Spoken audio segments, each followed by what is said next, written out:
of the time is a startup will go to one of these big law firms. They won't necessarily have a well-developed in-house function.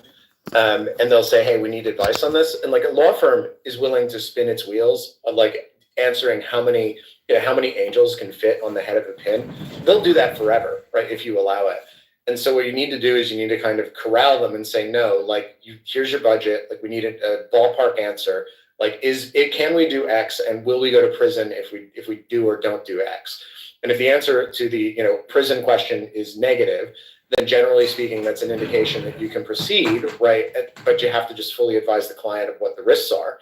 Potentially there's civil things, obviously, if you're dealing with like a civil regulatory issue with the SEC or the CFTC, that's obviously something which is a little more severe than, oh, well, your litigation risk is higher than not. So what I see a lot of is that small companies, especially in crypto, they'll go to big law firms. The big law firms will just sit there and go, oh, this is a huge project. They'll throw 12 lawyers at it. You'll be on a phone call. There'll be 6 partners billing out at $1,800 an hour. It's just so inefficient. And yeah, like if you can get to yes more quickly, then you can reduce. I think like stuff like Grok. I've been using Grok and ChatGPT to solve some legal issues lately. I'm dealing with a European government at the moment. I'm a citizen of a particular European country, and they somehow managed to lose the fact that I'm a citizen of that country. So I had to figure out how to serve like this weird ass statutory demand on the office in the city where I was registered, and then deal with the consulate. And I used ChatGPT to do it, and it just like sped up the process so quickly, where you could see that if this had happened 15 years ago, I'd have to go and go to Italy, hire an avocado. I was like, well, now you know the country. Whoops. But I have to go to Italy, like dealing with the Italian bureaucracy. Like you can either hire a nightmare. Yeah, total nightmare. But really, like this AI stuff is making it so much faster. Not because you should have it in your briefs, right? If you do that, there have already been lawyers who got in trouble for doing that. But it speeds up the administrative process of formatting documents, amending documents. Eventually, they're going to turn this on version control. There's like a thing lawyers do called I call it document tennis, where they bat back and forth like 400 pages of legal documents on things like securitizations or syndicated loans. And it costs millions of dollars. And securitizations will routinely run like $15 or $20 million in legal fees just to do $1 billion, $1.5 billion of assets. That's like what, 200, 300 bips you're spending on legal. And most of it is just version control, which is being managed by humans, with one human managing each document on a huge deal, right? Something like that. And that's all going to go away because you're just going to be able to go through it and you're going to say, AI, okay, cool. Like I've made these amendments to this one document. Could you please scan the rest of the documents? And could you tell me if there are any breaking changes so that I can go through it and review it myself? So instead of having a team of 10 people to do this, you could do it with a team of 1 or 2. And most of the labor that's going to get shaved off is going to be junior associate labor. So what you'll wind up happening is lawyers everywhere, I think, will wind up being more like those British barristers, right? It'll be the rocket scientists who can sit there and manage the AI and know all the pieces of the deal, by hand. And you're not going to need a lot of the grunt work, which is charged out at the equivalent rates, but creates a lot of overhead for the business. So it's a really interesting time to be a lawyer, particularly, and I think those big law firms are toast in the very near future, just as soon as the tech gets good enough that solos like me can leverage it to do bigger deals that currently we don't have the capacity to do. AI-assisted discovery is just going to be so incredible. Game changer. Do you guys know what discovery is? Non-lawyers? Yeah, I think it's when you go and look for previous cases, right, that have already happened, right? No, it's yeah, go ahead. It's the exchange of evidence between parties leading up to litigation. Oh, that one. That one. Okay, I know what you're talking about. That's where all the dirt comes out. I worked on a case. It was a cartel case in Europe, and I wasn't like a cartel lawyer, right? I was a junior lawyer on a much bigger team. And it was a cartel case in the automotive industry. And so I can't tell you too much about it without revealing, who I was actually working for.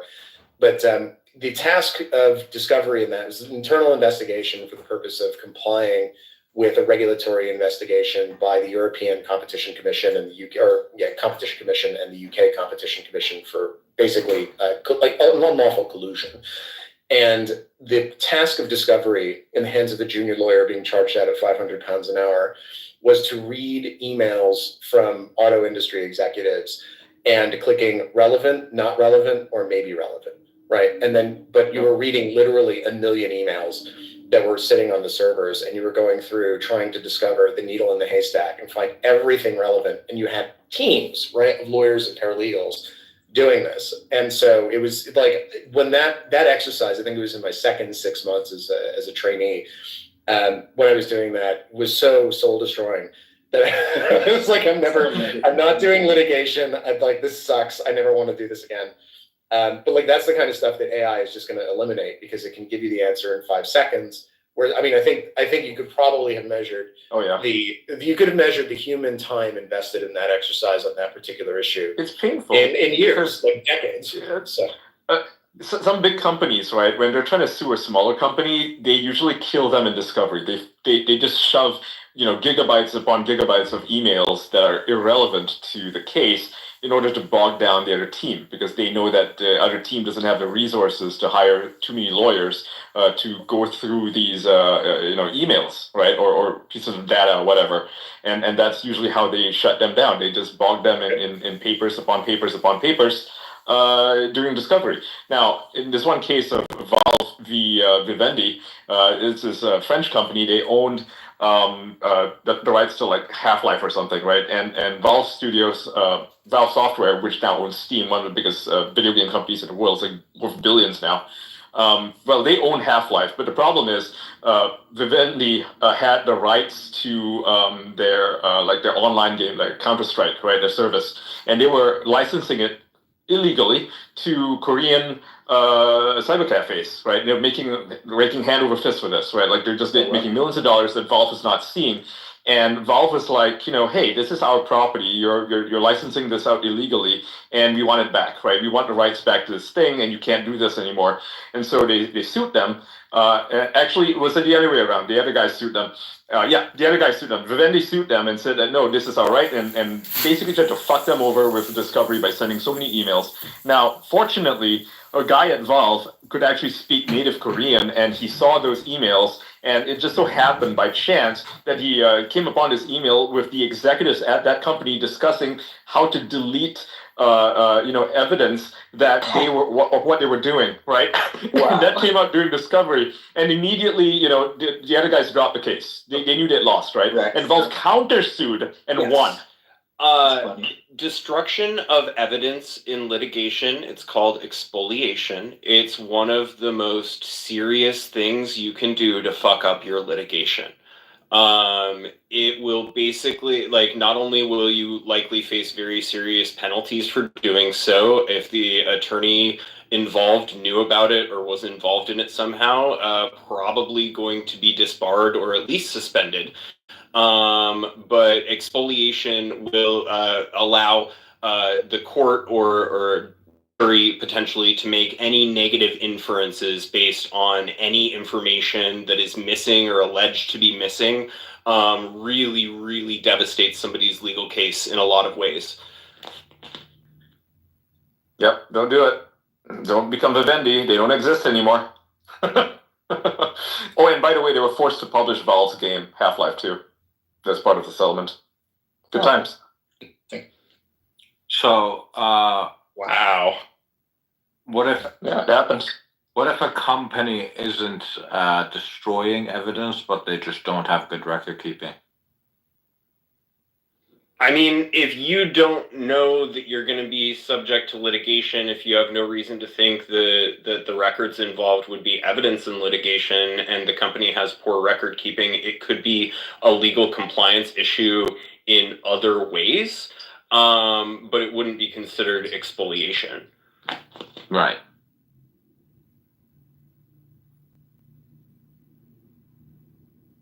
But once you know that you're going to be subject to litigation, there's actually a responsibility to identify the relevant evidence that's within your possession. and make sure that you're doing things to prevent its destruction or deletion.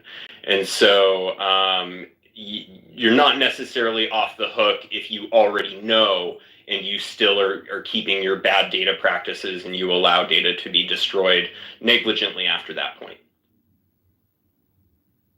Makes sense.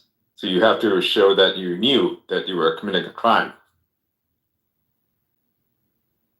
Well, it's not a crime. It's just like, I mean, it can be a crime if you're trying to obstruct justice, if you're perjuring yourself. But it's more usually where you see it is that you get sanctions, right? And potentially case-ending sanctions, depending on how bad it is. In the UK, it's a slightly different picture because we don't have like interrogatories in the UK. The rule over there is that you've got to do, it's all cards on the table. So you have to disclose all evidence, which is both helpful to your case and evidence which is helpful to the other side's case. So it's pretty bad if you do that. But you know, it's generally speaking, it's not a criminal matter. Spoliation isn't a criminal matter; it's a civil matter. Okay. Unless it's a criminal case, right? Like if it's a criminal case, yeah, spoliation in a criminal proceeding is known as obstruction or perversion of the course of justice in the UK. So, got it. Yeah. Yeah, I figured it would be illegal to, go and delete emails saying that, or your browser history or something, assuming you were going to commit a crime. They get people on that all the time. Like someone wipes their browser history and it's recoverable, and because they know they're under investigation, and they'll be like, "Oh, cool." Or you lie to a cop, or you say something incorrect to a police officer. That's why lawyers tell you never to talk to the police. It's not because it's illegal to lie to a cop, right? It's illegal. Well, it's not like we can't talk to the police for you. Like that's what we're there for. So like if you did something bad and you come to a lawyer and you're like, I did something bad, like I'm toast. Like lawyers can go and have those conversations, and you can do deals and you can have those chats. The problem is you say something and lawyer says, where were you on Wednesday night? And you go, gee, I'm not sure. I think it was at my girlfriend's place. And it turns out you weren't there. You were at McDonald's, but your recollection was imperfect because, I don't know, you were smoking ayahuasca or something at McDonald's. Like whatever, like any reason. And then they turn around and they go, cool, like that's an obstruction charge, and because you lied in order to mislead this criminal investigation. So it's people just get themselves into trouble. It's if you committed a crime, like I'm not a criminal lawyer by any stretch, but like generally speaking, if you committed a crime and you're under investigation, it's in your interest to hire a lawyer who knows how to deal with this stuff and go talk to the cops through them, right? Not necessarily yourself. But that's where people get into trouble. It's just on little mistakes that they make along the way. And of course you can make incriminating, you can make all kinds of incriminating statements, and you might do things that might weaken your position, and you might not know that the search was illegal, and that's something that a professional can parse that you can't. But yeah, that's... Yeah. What about countries where, I think there's some European countries, I think Italy is one of them, where you don't have a right to an attorney for like the first 24 hours. And they can essentially interview you. Yeah. That's basically, I'm not familiar with the continental regimes. I do know that the U.S. is procedural protections are generally speaking stronger than those in Europe. In the UK, for example, you don't have a right against self-incrimination, which is like, to an American, you tell that to an American, they're just like, are you kidding?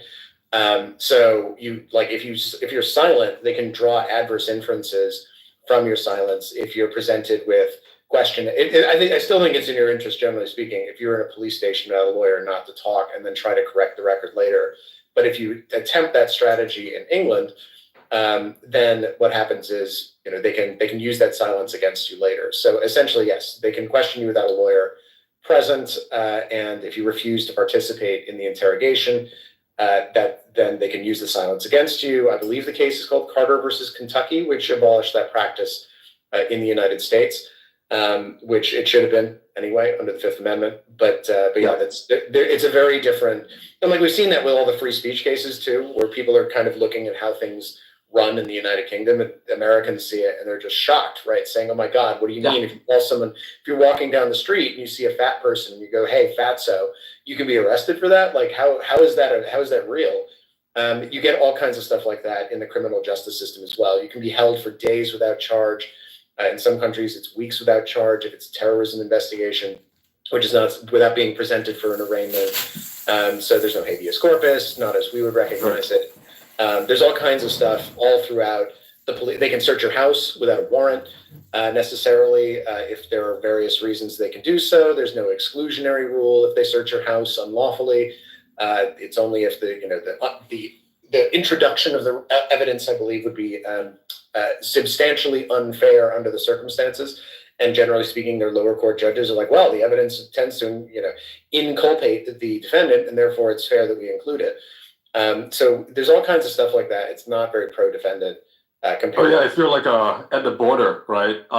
Like you're going to an airport or something in the UK, they can ask to see your phone and for you to unlock it. And if you refuse, if you simply refuse, they will charge you under the Anti-Terrorism Act. And I think this is what happened to Paul Golden. Yeah, it's not better. It's not better. It's so much better, right? In the US, it's the same. Yeah, Yeah. port of entry. I think Lord Southern got in trouble for that. I want to say it's like if you're within 120 miles of any port of entry, you're technically subject to search. Theoretically, So if you're within 100 miles of a port of entry, 100. you're subject to search if they have probable cause to believe that. So it's not like like an immigration officer can come just like knock on your door, be like, hey, I want to rifle through your shit and see if you've got a bale of marijuana in your basement. Like if they have probable cause to believe that something which is within their competence, right, an immigration violation is taking place, then if you're within 100 miles of any port of entry, they can effectuate a stop and conduct a search for the purposes of doing an immigration check without a warrant. And I think that's basically, it's if you're out and about, I don't think they can do it within your home.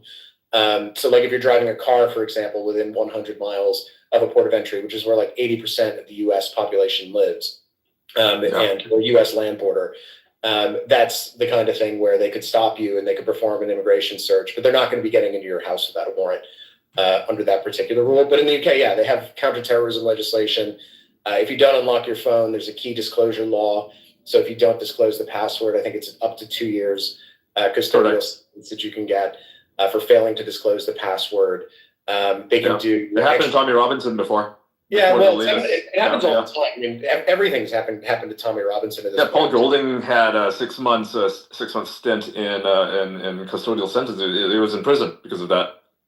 Well, I think a better example of like the border stuff is David Miranda, who was, I think he still is married to Glenn Greenwald. I don't know. That's I'm not too familiar with Glenn's personal life, but David Miranda was with some documents that I believe he'd received from the Guardian newspaper, which is a newspaper in the UK, and he was stopped on the basis of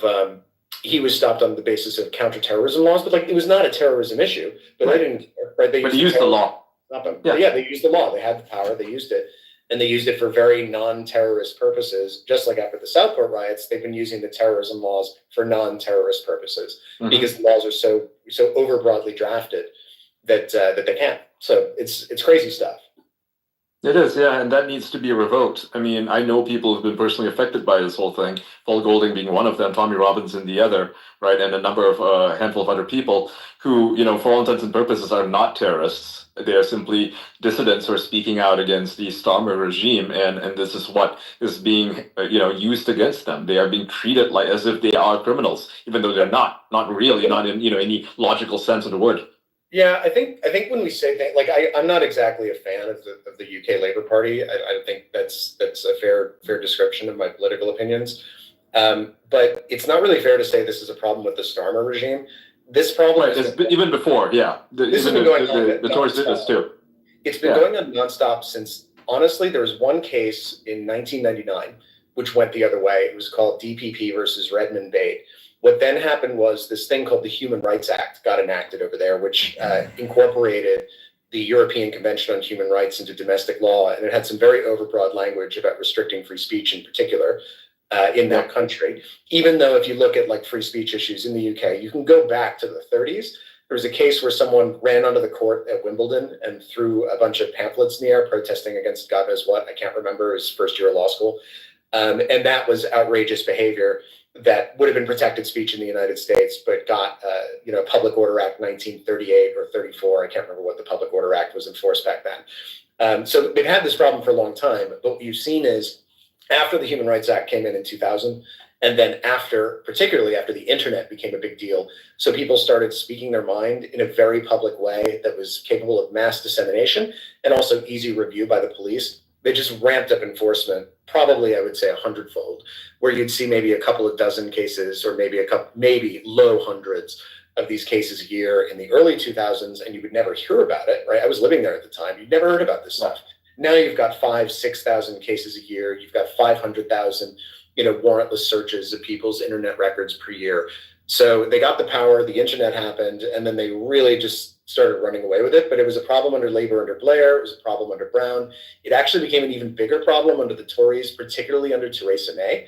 And then it just continued accelerating under Johnson, and it's just continuing to accelerate under Starmer. Now it's like 3,000 cases a year for hate speech alone. And when they talk about hate speech, they're not even talking about, hey, let's burn down a building. They're talking about a teenager who says the N-word on Instagram as part of singing a song or something. But they're talking about J.K. Rowling stating basic facts about human biology. Yeah, right. Yeah. Actually, I know a couple of these women, right? They're speaking out against the trans movement, and they have been arrested by the police for this. Yeah, and and you've got also these things now. They've got a whole they also have this weird extra legal stuff called non-crime hate incidents and antisocial behavior orders. And so what happens there is you don't get any due process at all. The sort of mark against your name goes on a criminal record background check, and it's non-appealable. So what will happen is if you apply, so for example, you want to become a lawyer, you've got to go and do a CRB check to go get your criminal records disclosed. Let's say you said something offensive online or let's say you said something offensive, period, online or elsewhere when you were in college, and someone reported it to the police, and there was no evidence that a crime occurred. There was no case to be answered, but they had to record it in a database somewhere in Scotland, which is where I went to school, right? I undoubtedly, I would have gotten in trouble if I had decided to go to Britain today for university. I'm sure that I would have had at least one or two dings just because I was 18 and an idiot when I went to school and said stupid stuff. So when fortunately, 20 years ago, there wasn't that, we didn't really have too much of a problem about that. So there's an equivalent of this in the U.S. It's like the Title IX stuff in colleges. There's no due process for it. Yeah, I think Title IX is really problematic because there isn't due process. I think we'll probably see some reform of that under Trump. I hope so. But it's just the thing that gets me is just it's politics infecting things that 20 years ago there wasn't a whole lot of politics, right? The government has decided that it wants to do micro-policing, and microaggressions are one thing. This is micro-policing. They're devoting substantial human resources to basically act as an HR department with guns in order to ensure that people don't offend other people. And we had that in the UK, and we continue to have that in the UK. And in the US, I think we got really close, right? And you still have other federal bodies like the EEOC and other groups like that have the power to destroy companies if they don't sufficiently police this kind of stuff within their own businesses themselves, or destroy universities if they don't police that kind of conduct themselves. But the theme overall is that the government just likes nitpicking over what people say. And if you happen to stand out enough, right, if you happen to say something which is offensive enough, that you get someone within this giant, armed HR bureaucracy angry with you, they'll make your life a living hell for years and years and might throw you in prison. And it's just, it sucks because I remember a time when this didn't happen. Mm-hmm. And speaking of the British, Elon Musk is tweeting angrily against Keir Starmer. He tweeted, well, I guess it's not angrily, as it's actually tweeting quite poignantly. He's saying, in the UK, serious crimes such as rape require the Crown Prosecution Service's approval for the police to charge suspects. Who was the head of the CPS when rape gangs were allowed to exploit young girls without facing justice? Keir Starmer, 2008 to 2013. Yeah, he needs to go. I mean, that's a very interesting fact. Mm-hmm. He needs to go, man. Starmer needs to go. He's not gonna though. He's got a majority of 400, and under their system, I know. I don't think they're even going to have elections. I mean, they'll have elections in 2029. I think the question is. Yeah, it's a long time from now. Yeah. Yeah, but the question is, the question in my mind, there's only one answer in terms of which party has its head screwed on straight, and that's Reform. Yeah. Correct. Reform, I'm very pleased to note, actually they mentioned, I wrote a paper 4 years ago on implementing a free speech law for the UK. They actually adopted it in their manifesto, which is fantastic. So they're promising to fix that issue if they get in. They're surging in the polls. And the question is, can they do it? Because I think what we're seeing is that the only thing that works, right, in terms of fixing a country that's broken and like bogged down by these huge bureaucracies that have just sucked the life out of everything, is the melee approach. And in order to do that, you need a massive mandate, and you need someone who's really aggressive and has nothing to lose, sitting at the top, prepared to implement that mandate on day one. And it seems, I think Farage is prepared to do it, and I don't think the conservatives really aren't, because they just sort of managed the country's decline over the last 5 years.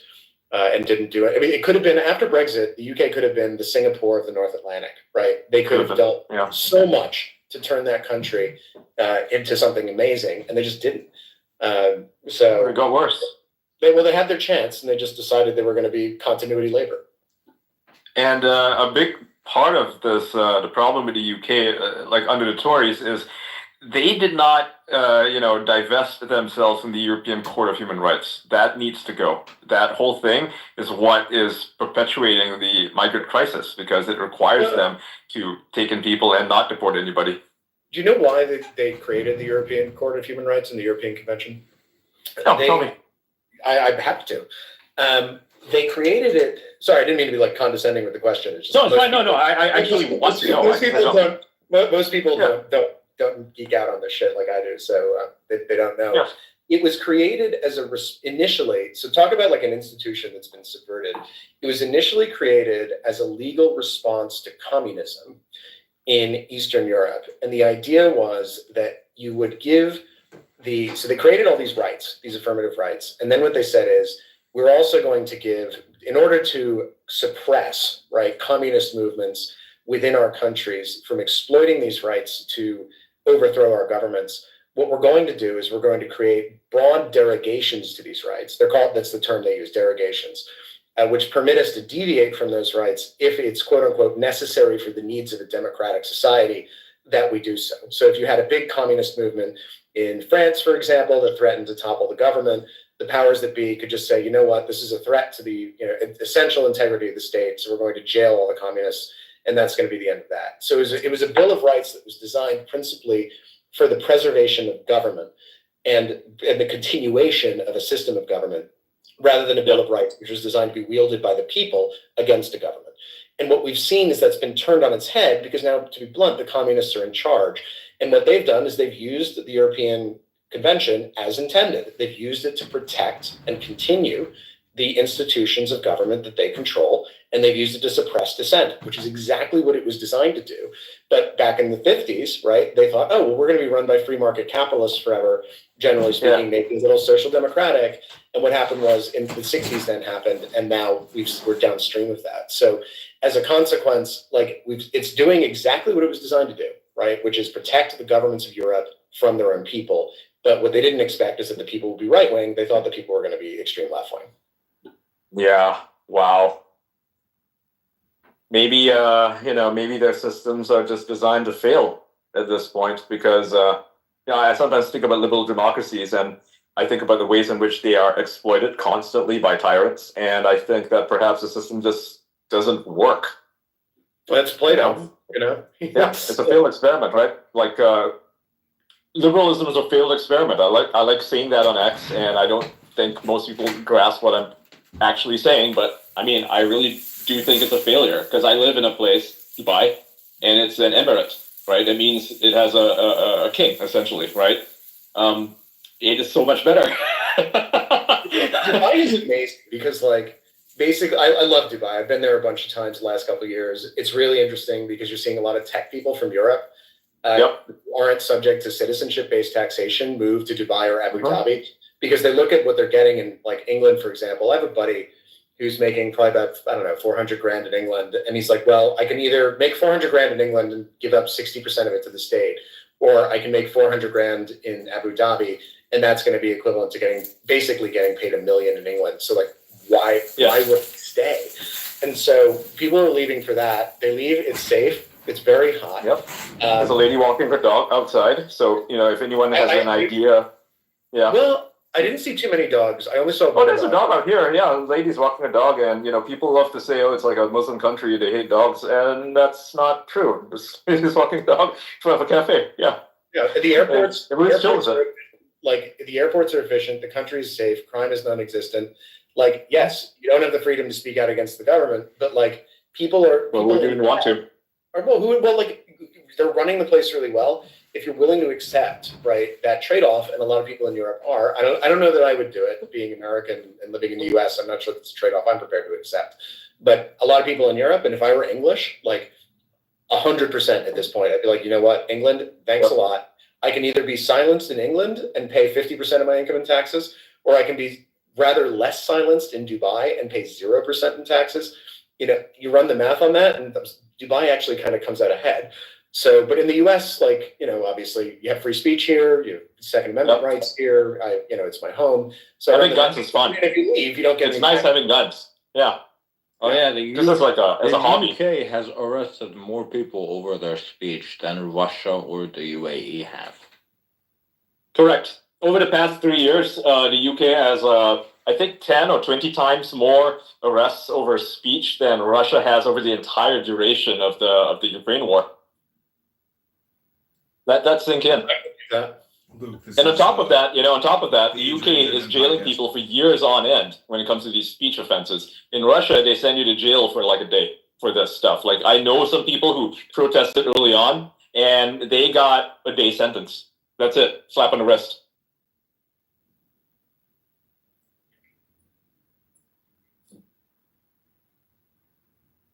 You're just like, hey, don't do that again. Okay. I did go back to the conversation that we were having about discovery, because you mentioned interrogatories, and that made me think a little more about AI and how having like AI assisted client side document management would be fucking incredible, right? Like, if your clients could just automatically assemble all of the relevant documents that are responsive based on the RFPs that you feed into the model, like that would be a game changer. Yeah, as well. And they just run it locally, server side, on their own machines, pull all the data, you get a CSV file with everything in it. And then you just have an application, and you basically just hand the other side, I don't know, invite them into a VDR or something. It's like, cool. You could get discovery down from, a year, right, and $5 million to a couple of hours, and you just say, listen, this is our best efforts discovery where we've run the AI program. This is what it does. Here's the code. We would want to I think you'd want to open source it, but not like open license it, so that the other side can inspect it. And just say, here's the code, feel free to take a look at it yourself. This is what we did.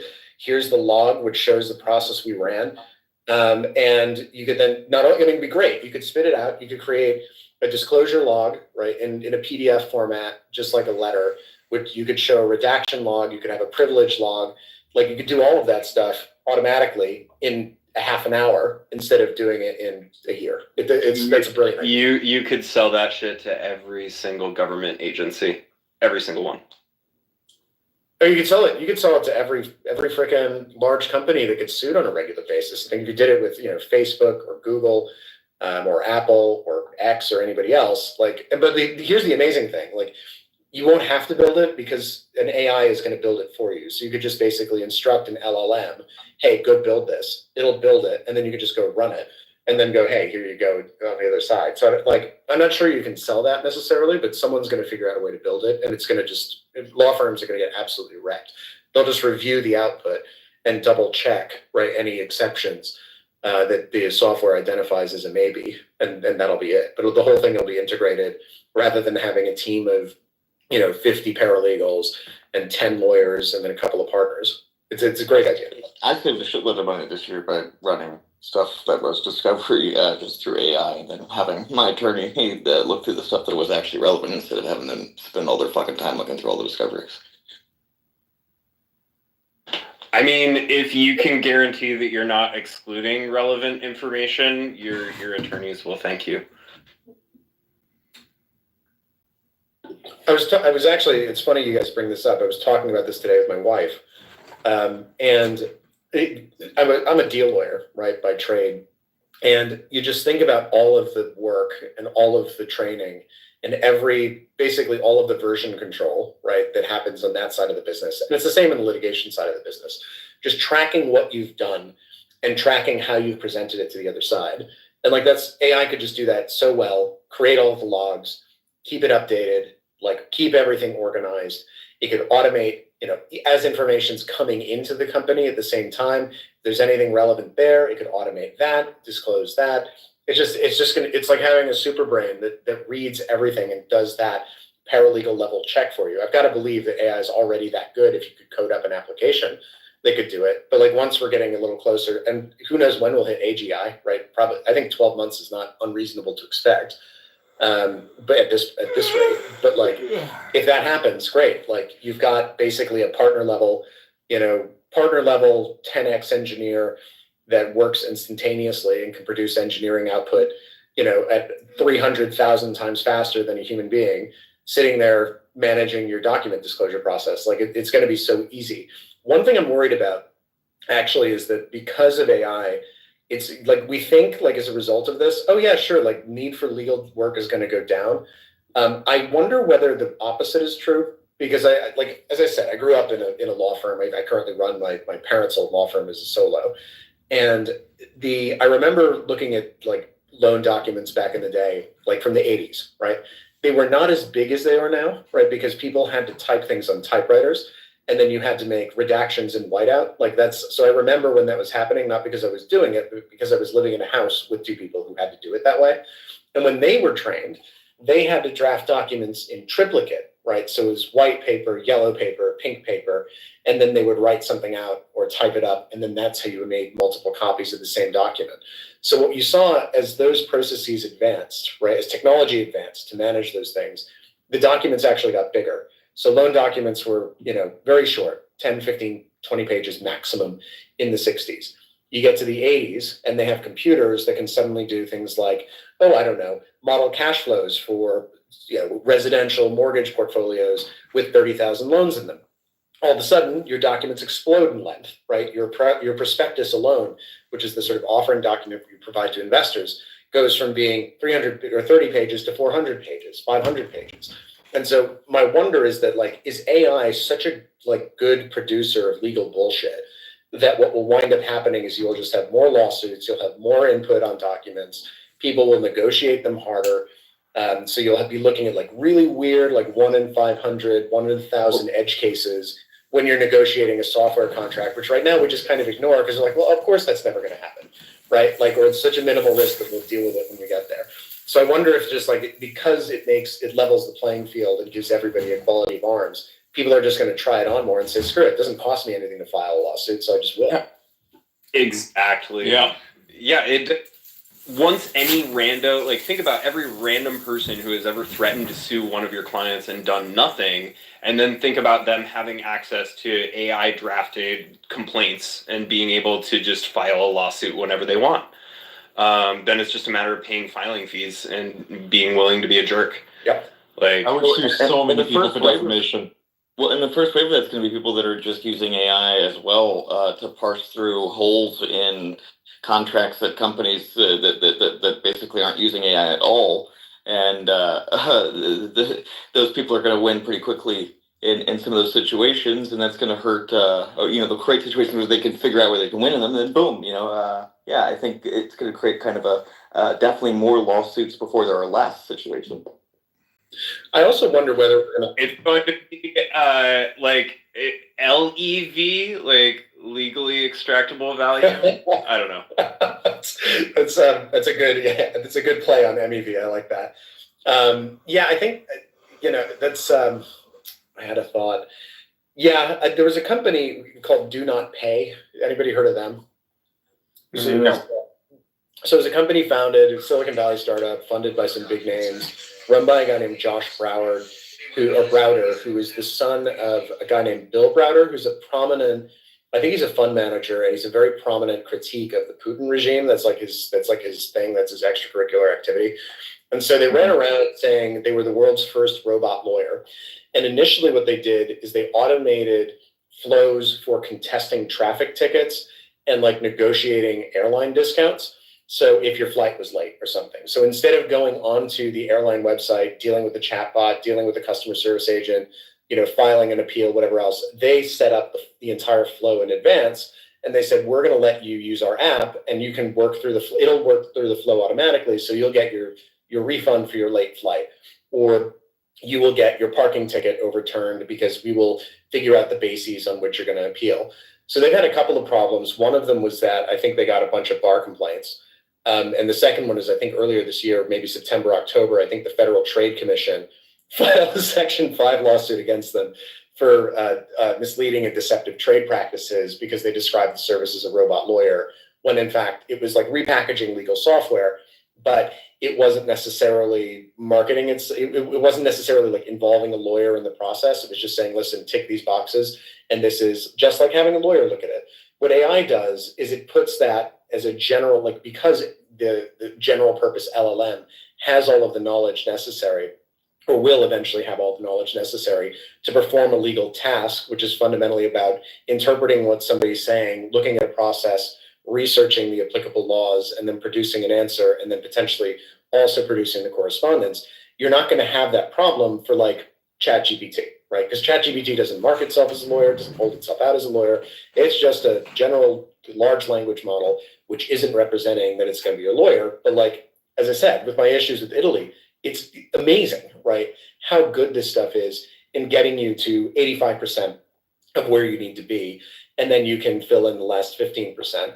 And eventually it's going to get you to 100%. And soon it's going to be 100%. But, you know, if you're drafting a complaint, they're going to upload every single complaint that's ever been written in the history of law on every single court database.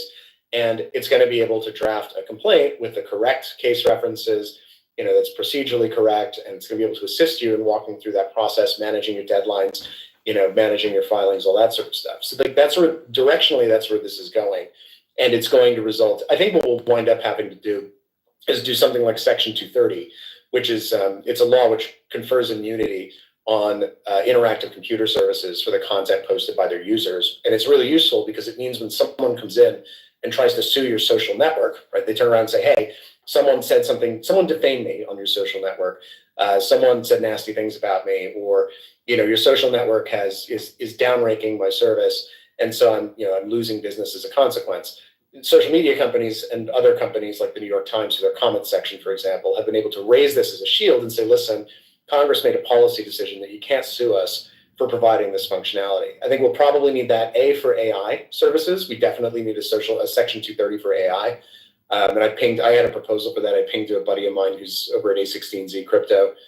We had some chats about it, and it's very early days, but hopefully that'll go somewhere eventually, and I think it should. And I think possibly what they'll do is they'll just say, listen, there's a whole bunch of nonsense lawsuits that we're seeing get filed in various different fields. Maybe they'll increase the thresholds, right? And they'll say, listen, you want a jury trial, the amount in controversy is going to have to be $10,000. And if it's a $20, $30, $50 dispute, you're just going to have to take it on the chin, because what's happening is people can now file lawsuits for $0, which means suddenly it makes sense to have $50 disputes, which usually it doesn't.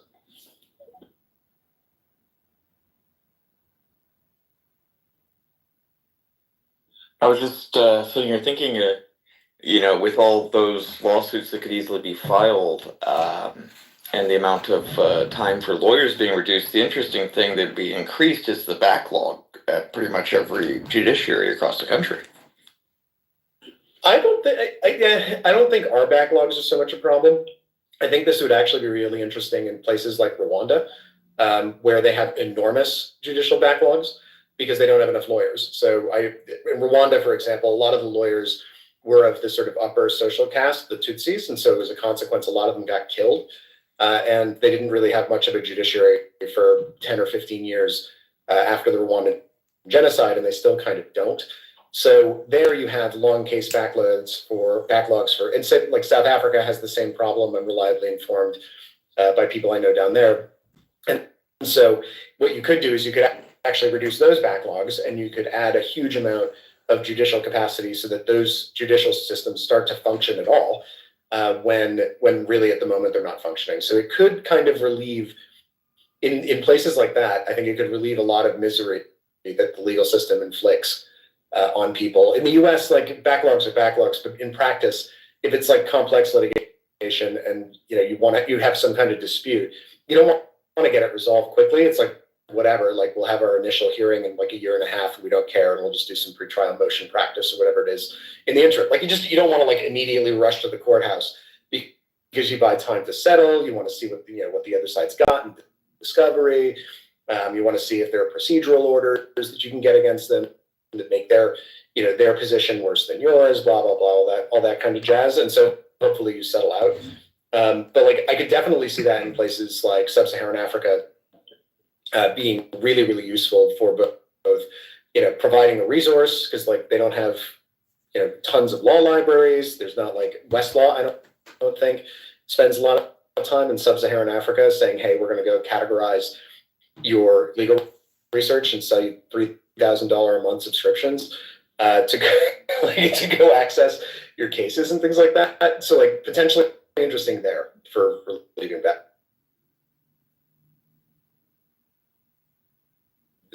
Legal systems. I love this conversation, Preston, actually. So Me too. don't say sorry.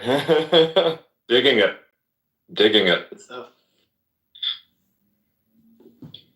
My mom worked on a project a couple of years ago. It was with Liberia, and they were doing a case digest, basically a single book, where they were going to record every single. This is in 2008, so this is almost 20 years ago.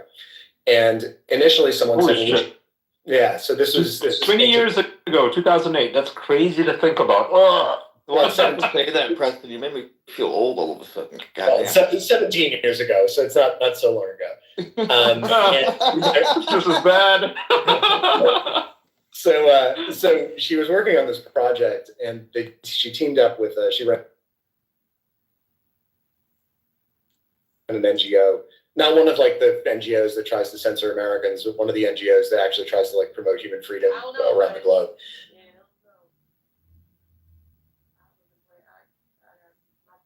Okay.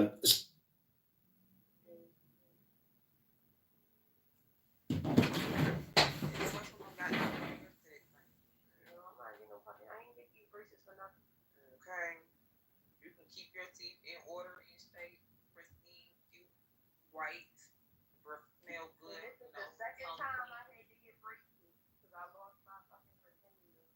And I was getting ready to do the Smile Direct Club. But something happened with the Smile Direct Club where they shut down with some bullshit. So I was just like, what the fuck? So I just went and got Law system works is you have your statutes, right? You also have general common law principles, and then you have cases which apply those common law principles in particular instances. And sometimes, if a higher court opines on a particular fact pattern in a particular way, you get a refinement to the rule, right? So what happens is, if you say, all children must go to bed by 10 o'clock, right? And then a court says, well, you don't have to put your children to bed at 10 o'clock if the Doctor Who marathon is on. 4 times. On one of the 4 occasions when it's on a year, there's a specific exemption. What happens is, and then the lower court rules that way, and then it gets upheld by a higher court. Any court which is bound by the higher court's decision is then also bound, right, to follow that new rule. So you would have a new rule which says you must put your children to bed at 10 o'clock. However, if the Doctor Who marathon is running, then they can stay up late, right? So that's how it's all very iterative, and the way that it works, it's designed to, embrace new fact patterns and new principles over time that the system might not have considered. It assumes that there's some imperfection in the way that the legislator comes up with the rules. But if you don't know what the cases are and you don't know what the holdings are, you don't know what the rule is. So you don't have a consistent legal system. So the project was to just like condense all of this stuff into a single book. And I think it took like this law firm, 100 lawyers, like 2 weeks to do this. It was pretty impressive. And then they produced it. And then West, yeah. But like that's when you throw hundreds of lawyers, at it 8 hours a day, and say you're going to get full credit for it for doing 8 hours of pro bono work, lawyers jump at that. So that's. Preston, I'm actually very happy you're here tonight, because it was at some point today I was sitting around thinking about the how law's not very dynamic. I've actually been thinking about that for quite a while, actually. But how law's just not very dynamic. It doesn't really fit.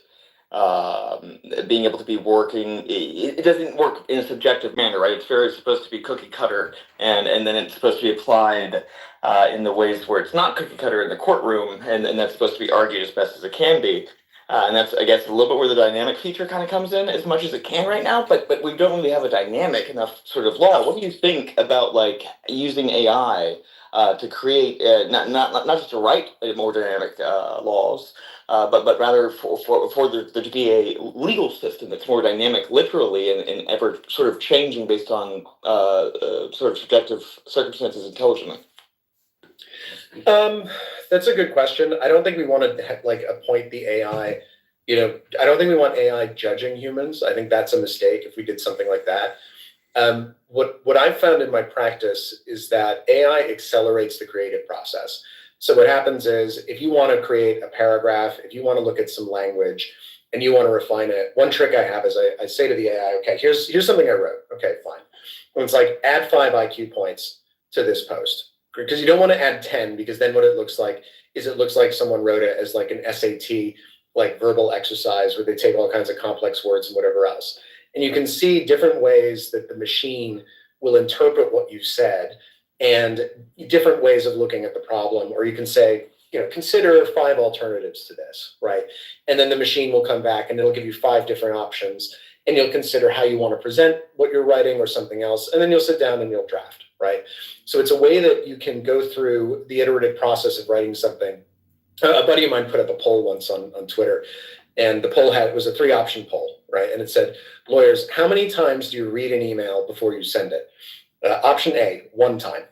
Option B, 2 times. Option C, 25 times. so, because what you do is you go through it, right? And you're reading it and you're tweaking it and you're moving something and you're wondering, how's the other side going to interpret what I've said? What's a less confrontation? Do I want to be more confrontational? Do I want to be less confrontational? And so you still do that, like if you're using an AI as your assistant. But what happens is it just speeds up that process, because you can say, listen, come up with a less confrontational way to say this. Let me see how it looks. And bang, out it comes. And so you see it, you can then chew on it. And it's probably compressing the amount of time that you're taking to do the process. I would say at least 10x, right? So instead of doing that in 10 minutes or 15 minutes of redrafting, sometimes deleting entirely, trying to draft again, it's just going to present you with the alternative. And you can say, okay, well, this is actually a really good way to put it. I kind of like that. Thanks for helping me draw from the full breadth of human experience to go, create the message I want. So ultimately, you're not I think I've also seen, so I teach law at Fordham Law School, and I've seen some students that clearly have used AI to write their papers. And if you're just relying on the machine to write, and you can't fail them, because it's kind of a dick move. You really, really have to screw up to get an F. But B, you can't prove it, right? You can't turn around and say, well, this is, you wrote a 14-page paper with 14 citations and it looks like it was read by ChatGPT. It's entirely possible that student just looks like they were, that their brain is just ChatGPT 3. And that's what they chose to do in order to write the paper. So you just give them a C and you move on. So it's a useful tool as sort of an augmented legal practice tool. And I can see it being used. I think Grok has been used already. We saw it. It was really interesting. So when the omnibus bill came out a couple of weeks ago that the Republicans were going to pass to keep the government open, immediately, right, someone had it analyzed on Grok, and within minutes, right, there were tweets going out, or hours, there were tweets going out. There was a pressure campaign ready to go. People had analyzed relevant pieces of the bill. They pressured it. And it was I've never seen this happen. I can't remember the last time that a continuing resolution failed in the House, right? Because of public pressure from the internet. It was beautiful. It was amazing. And so, but if you think about it, what is possible now is you could just have an AI, right? And you could just say, hey, AI, how you doing? Yeah, good. How are you? Yeah, great. Listen, could you do me a favor? I need you to constantly read congress.gov, and here is the perspective I want you to adopt. I want you to be an anarcho-capitalist, libertarian asshole living in the woods with your AR-15 and marijuana fields, raising your children with your gay husband, right? Really die hard. That's what I want you to do. And I want you to read these bills. And then what I want you to do is analyze them as soon as the text goes public, and then produce a media campaign ready to go out of the box, which I can distribute to my people to either support the bill or oppose the bill. And I want you to present me with 5 different options for doing that. And you could just say, okay, could you do that for me? And the AI gives you a little salute and says, okay, no problem, buddy, I got you covered. You can then have a pressure campaign canned, ready to go, and you could oppose bills immediately, right? As soon as they're up, distribute ideas, have talking points, and you basically got a lobbyist in a box, which can produce in probably, 30 seconds, what would normally take weeks or months and require huge amounts of resources. So what you've done is, again, you've leveled the playing field by allowing people to oppose stupid laws, right? And basically saying, listen, pork and fat and things we don't need and things that the people don't want, that's stuff which can be opposed automatically, instantaneously. And there's a risk that, of course, if you do that too much, Congress will just switch off. But more likely, I think, is that you're going to find a way that that's going to pressure Congress to do particular things in ways which are receptive to public opinion. Well, because and two, you can use AI now a lot easier. We haven't really had to see this yet. Probably in the next midterms we'll really see it. Where you can use AI to look back through every vote that a politician has cast to see if any particular issue that you particularly align with didn't go the way that you'd like it to. Otherwise, they might be able to snuff under the radar. Yep, and it's in every case, what you're doing is you're just presenting. I think ultimately, the strategy call, right, is something that a human being is going to have. The AI is not going to have any stake in the process. Maybe eventually they will, but a human being is the person for now who has the stake in the outcome of the process. So people who care about stuff are going to have tools at their disposal, which, again, as I said, accelerate the creative process in doing, fundamental legal technical analysis of complex documents and producing concise explanations of those and concise policy responses, which are very finely tuned to their particular political preferences. And so the one way that you can interpret that as saying is that we're saying, oh, we're giving all kinds of bad people a voice, and we shouldn't be doing this because bad people. Well, I mean, I think the interesting thing is, I think it solves a problem that we had in this country with trying to do any form of direct democracy, because the biggest problem with trying to do a direct democracy is it only really works if you have a very educated populace. If you don't have a very educated populace, a direct democracy essentially is just controlled by whoever the fuck controls the information flow, which is a huge problem. So if you have AI that's able to come in and fill the gaps for any person's knowledge, all of a sudden law and politics and things that seem far outside the realm of understanding and reach for most normal Americans, and by all intents and purposes, by most of the elites, would be looked at as, oh my God, they shouldn't touch it because they don't know what they're doing. Well, but now that's, knowledge has been leveled. So now it all comes down to actually, what matters, what are the values. People can actually stick to their values because they can inform themselves in the middle of making a decision when they need to. Yeah, what's really interesting to see is how the use of AI in this purpose seems to be resulting in a sort of return to common sense across the board. So usually, I was just at the Museum of Modern Art today, and in New York, and suffice it to say, if you're going to go to the Museum of Modern Art in New York, go to the 5th floor. Do not start on the first or second floor, because you walk through it and there's all this weird anti-colonialist, Marxist, critical theory informed, art, and I use that term very generously there. Which, of course, in order to, and as someone who worked, in a university, in order to basically make it in those weird institutions, you have to have this language which is critical theory, Marxist critical theory, Frankfurt School informed thinking, in order to recite the particular catechisms of that ideology and get your papers published and do all this sort of stuff. What we've seen with AI is that in the mainstream political discourse, it has cut straight through all of that bullshit and is just looking at numbers and spitting back common sense about how the world's supposed to work. And so what I suspect is that particular, knowledge and particular expert knowledge for a really long time has been denoted by, certain shibboleths which derive from 1960s post-Marxist thinking in Germany. And what we're seeing with AI is that it's cutting right through it and saying, well, actually, we don't have to think about terms like oppression or this or that. We can just look at the impact. We can look at this particular bill and we can see how much is being spent on, I don't know, fertility research for squirrels, or we can look at whatever else. You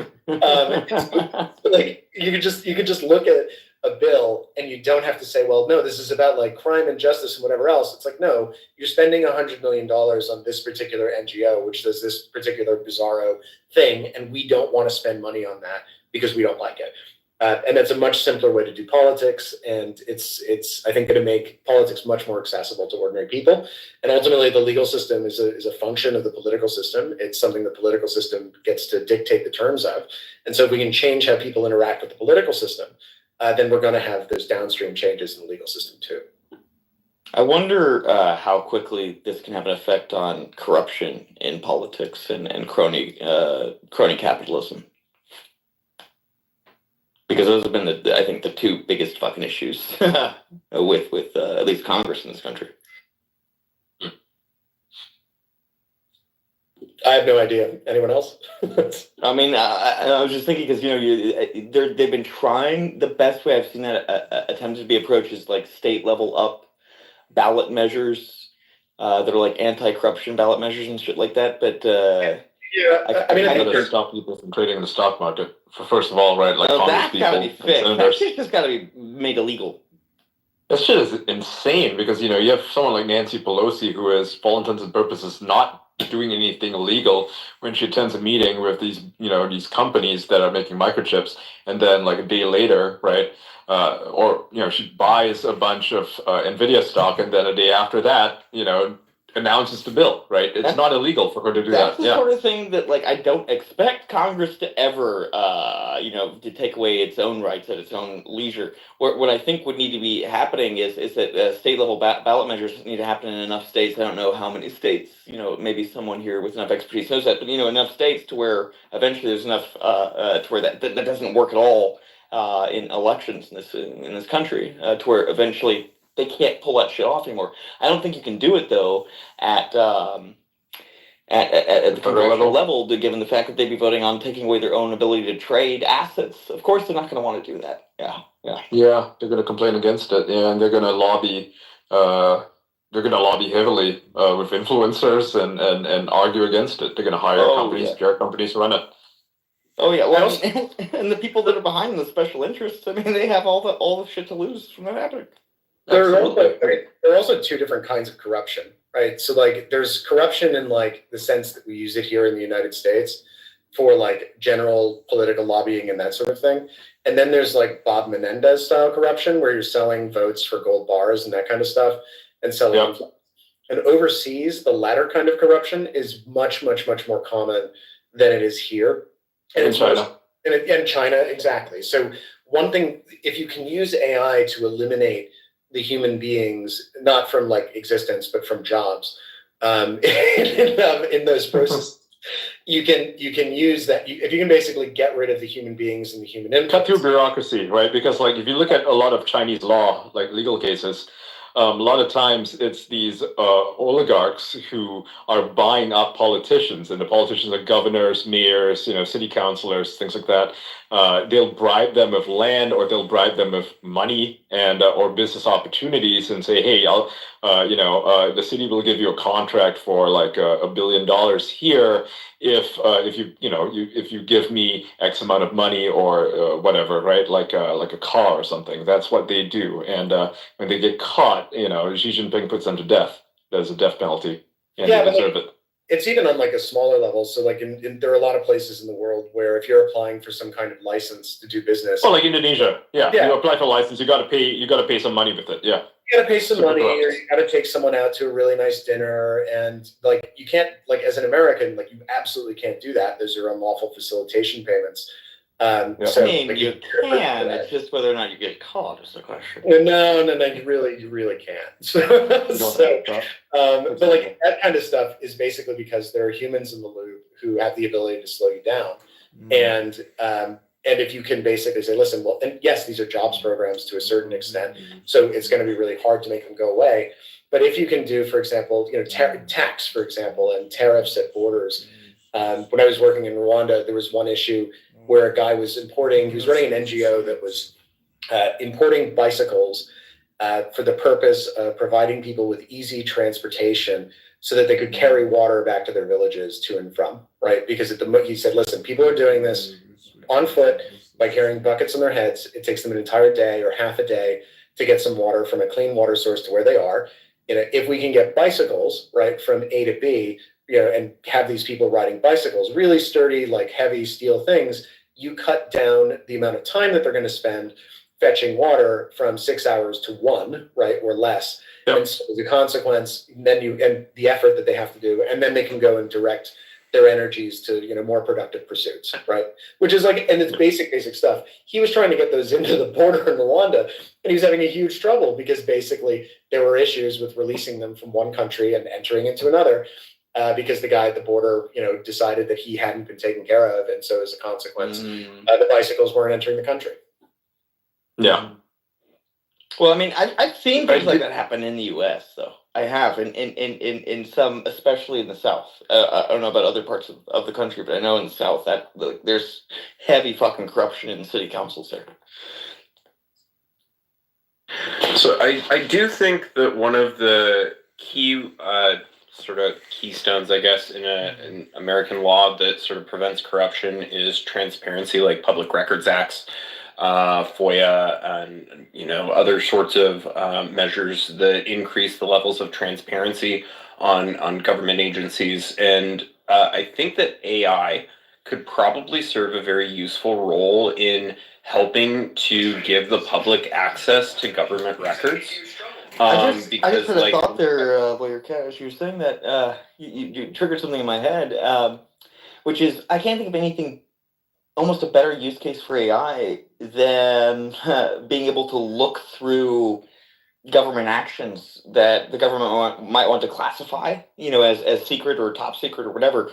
And normally there's no way to look through that material and do a real audit on it without those people being read into it and all this other shit. Whereas AI wouldn't need to have any of that, and could just see, okay, is any of this not meeting the standard at which it should be to be classified at all, so it should be public information or not. So, I almost think there should be more transparency from that, but go on, yeah.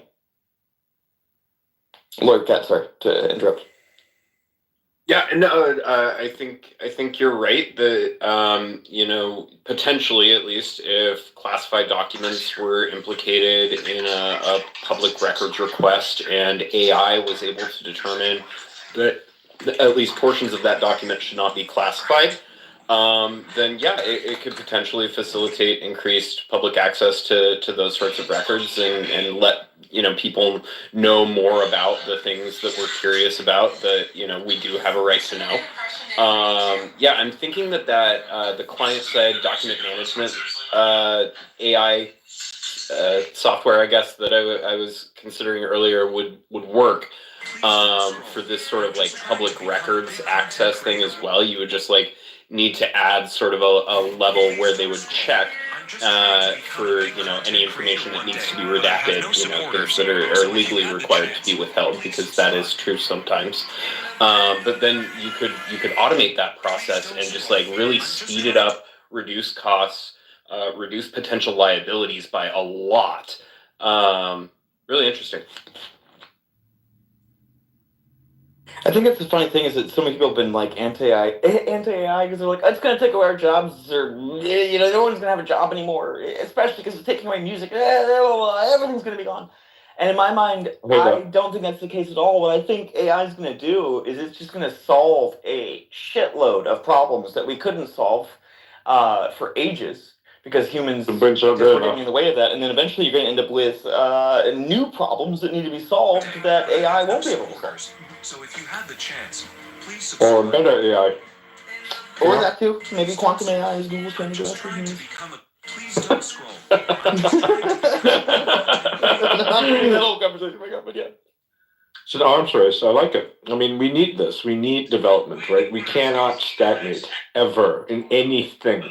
Anything. I mean, well, and to think that we've already reached a point of progress enough of intelligence to think we should stagnate is so arrogant in it's so the context of the stupid. universe that we're in. I like better shit. You know, like I like better stuff, you know? It's not even just that. It's like, how are we so arrogant to think that like whatever the fuck it is that we've explored already is enough compared to the entire it's not enough. vastness of the universe, you know, which is 99.9999999. Yeah. If AI solves all of the problems, right, then we're going to find new problems, and those new problems are probably the asteroid belt and moon and Mars. And like you're going to want humans to do that because otherwise there's no fucking point. So like that's the kind of thing where you've got, you know, it's sort of like the Federation, right? I hate to use a sci-fi reference because but like at least it's not Harry Potter or Star Wars, right? Like the Federation was like, yes, we've eliminated need, want, war, all these other things, but like people still find shit to do. And what is the one job left remaining? It's to go and, you know, be human somewhere else and try to go and make stuff better by, you know, expanding our dominion over the cosmos. What's the one thing AI can never do? What's the one thing that classical, even quantum systems can't do? It's emulate emotions. That's the one thing that biological systems will only ever be able to do. It's a biological function. So I'm not sure, you know, and I'm sure that people have sat around and I've seen it with some, they even have like bionic chips or whatever, they like have these, you know, essentially just brain engineered neuro pathways that they set up, and they're like essentially, you know, biological computers, which are interesting and cool, and they have a way of like, you know, zapping them or kind of giving them the sort of things that we see in the brain happening. But that's not the totality of human existence. We know that. We know that it's more than just a couple signals when something goes right in our life. You know, there's a massive amount of things that change in our body. So you know, it's very foolish to think that AI or quantum or anything like that is going to come anywhere close to creating what the nature of the universe was able to do over the last 6 million years as far as emotion was able to do. Now, might that be cracked within our lifetimes? Possibly, but not anytime soon. Yep. I just like, what was I going to say? I forgot. Oh, yeah. So, feeling, but yeah. Just the development of new technology is so important. Even if it's for something as like most people wouldn't even experience this, right? But like if you look at the sound industry, you know, they make speakers, right? And every year they release like a new kind of sound bar. They release a new kind of speaker, new kind of technology. They're using MIMS technology now, which is like, you know, vibrations and shit instead of like a regular driver. You think 10 years ago that the top audio technology, I remember it even, it blew your mind. And then now today, there's technology that's so much better. It's able to so much better. So much further. Yeah, and on top of that, like if you use like the latest IEMs, they have like all these pressure tubes in there, right? And so they sound like they are able to recreate the soundscape of like a three-dimensional, fully, you know, spacious sound inside of your ears. And you have your ears plugged, by the way, but you can hear it sounds really spacious. And this is because of engineering, right? Like the Audio 64 has been doing amazing strides in this stuff, as has what do you call it? Those guys at Bang & Olufsen, right? Fucking even Apple has, to be honest, but yeah, even Apple has, it's actually pretty top. Yeah, it's pretty top, right? Like the if you get like the Pros, the what do you call it, the AirPod Pros too. Pros are fucking awesome. Yeah, they're amazing. They're great. Spatial audio, everything. They're cheap as fuck too, like $299 or something. Compare that to something that costs, I don't know, like a Bang & Olufsen from 20 years ago, right? 2006, 2005. Their top of the line thing probably costs like, you know, $800, $900 or something. And that sounds nothing at all as good as what is available now for like $100. Seriously, you can get like the cheap Chinese IEMs, and they've been making tons of those, right? Like there's tons of different brands there. And their stuff sounds volumes better than anything you could have heard 20 years ago, right? And compare that to like $1,000 headphones from, I don't know, thousands of dollar headphones from the 1980s. They sound like crap compared to what we have now. Seriously, the cheapest thing now is better than anything they ever produced in the 1980s. Okay, like the idea that they used to make things better, not really true. I haven't tested out yet is because I'm not in the market to buy a car yet. I might be in the next year or two. But I haven't tested out like the Tesla sound system compared to like the Bang & Olufsen sound system, which I love in the Audi. Have you listened to the Tesla sound system compared to that? No, I've not. Has anyone on the stage by chance? Because I was wondering about that actually. Yeah, because that's something I've actually wondered about is whether that is something that would absolutely make me just jump on a Tesla if they had got down the sound thing more than anyone else. Yeah. That's for me. That's a selling point. That's why I drive a Raptor. Right? It's got like mine has like a Bang & Olufsen in it. I fucking love Raptors.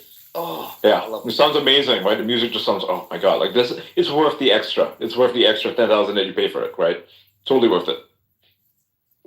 And that's the thing. Understand it's a luxury, you know. Making a decision to drive in a vehicle and not have a sound system that sounds good, and that doesn't make a lot of sense to me. It does not. Yeah, I mean, like the part of driving, right? When you're driving like a high-end vehicle, like a Raptor or a Tesla, and that's high-end, right? Even though it's. I'm not talking Lamborghinis here. I'm just talking like high-end for most people, premium cars, right?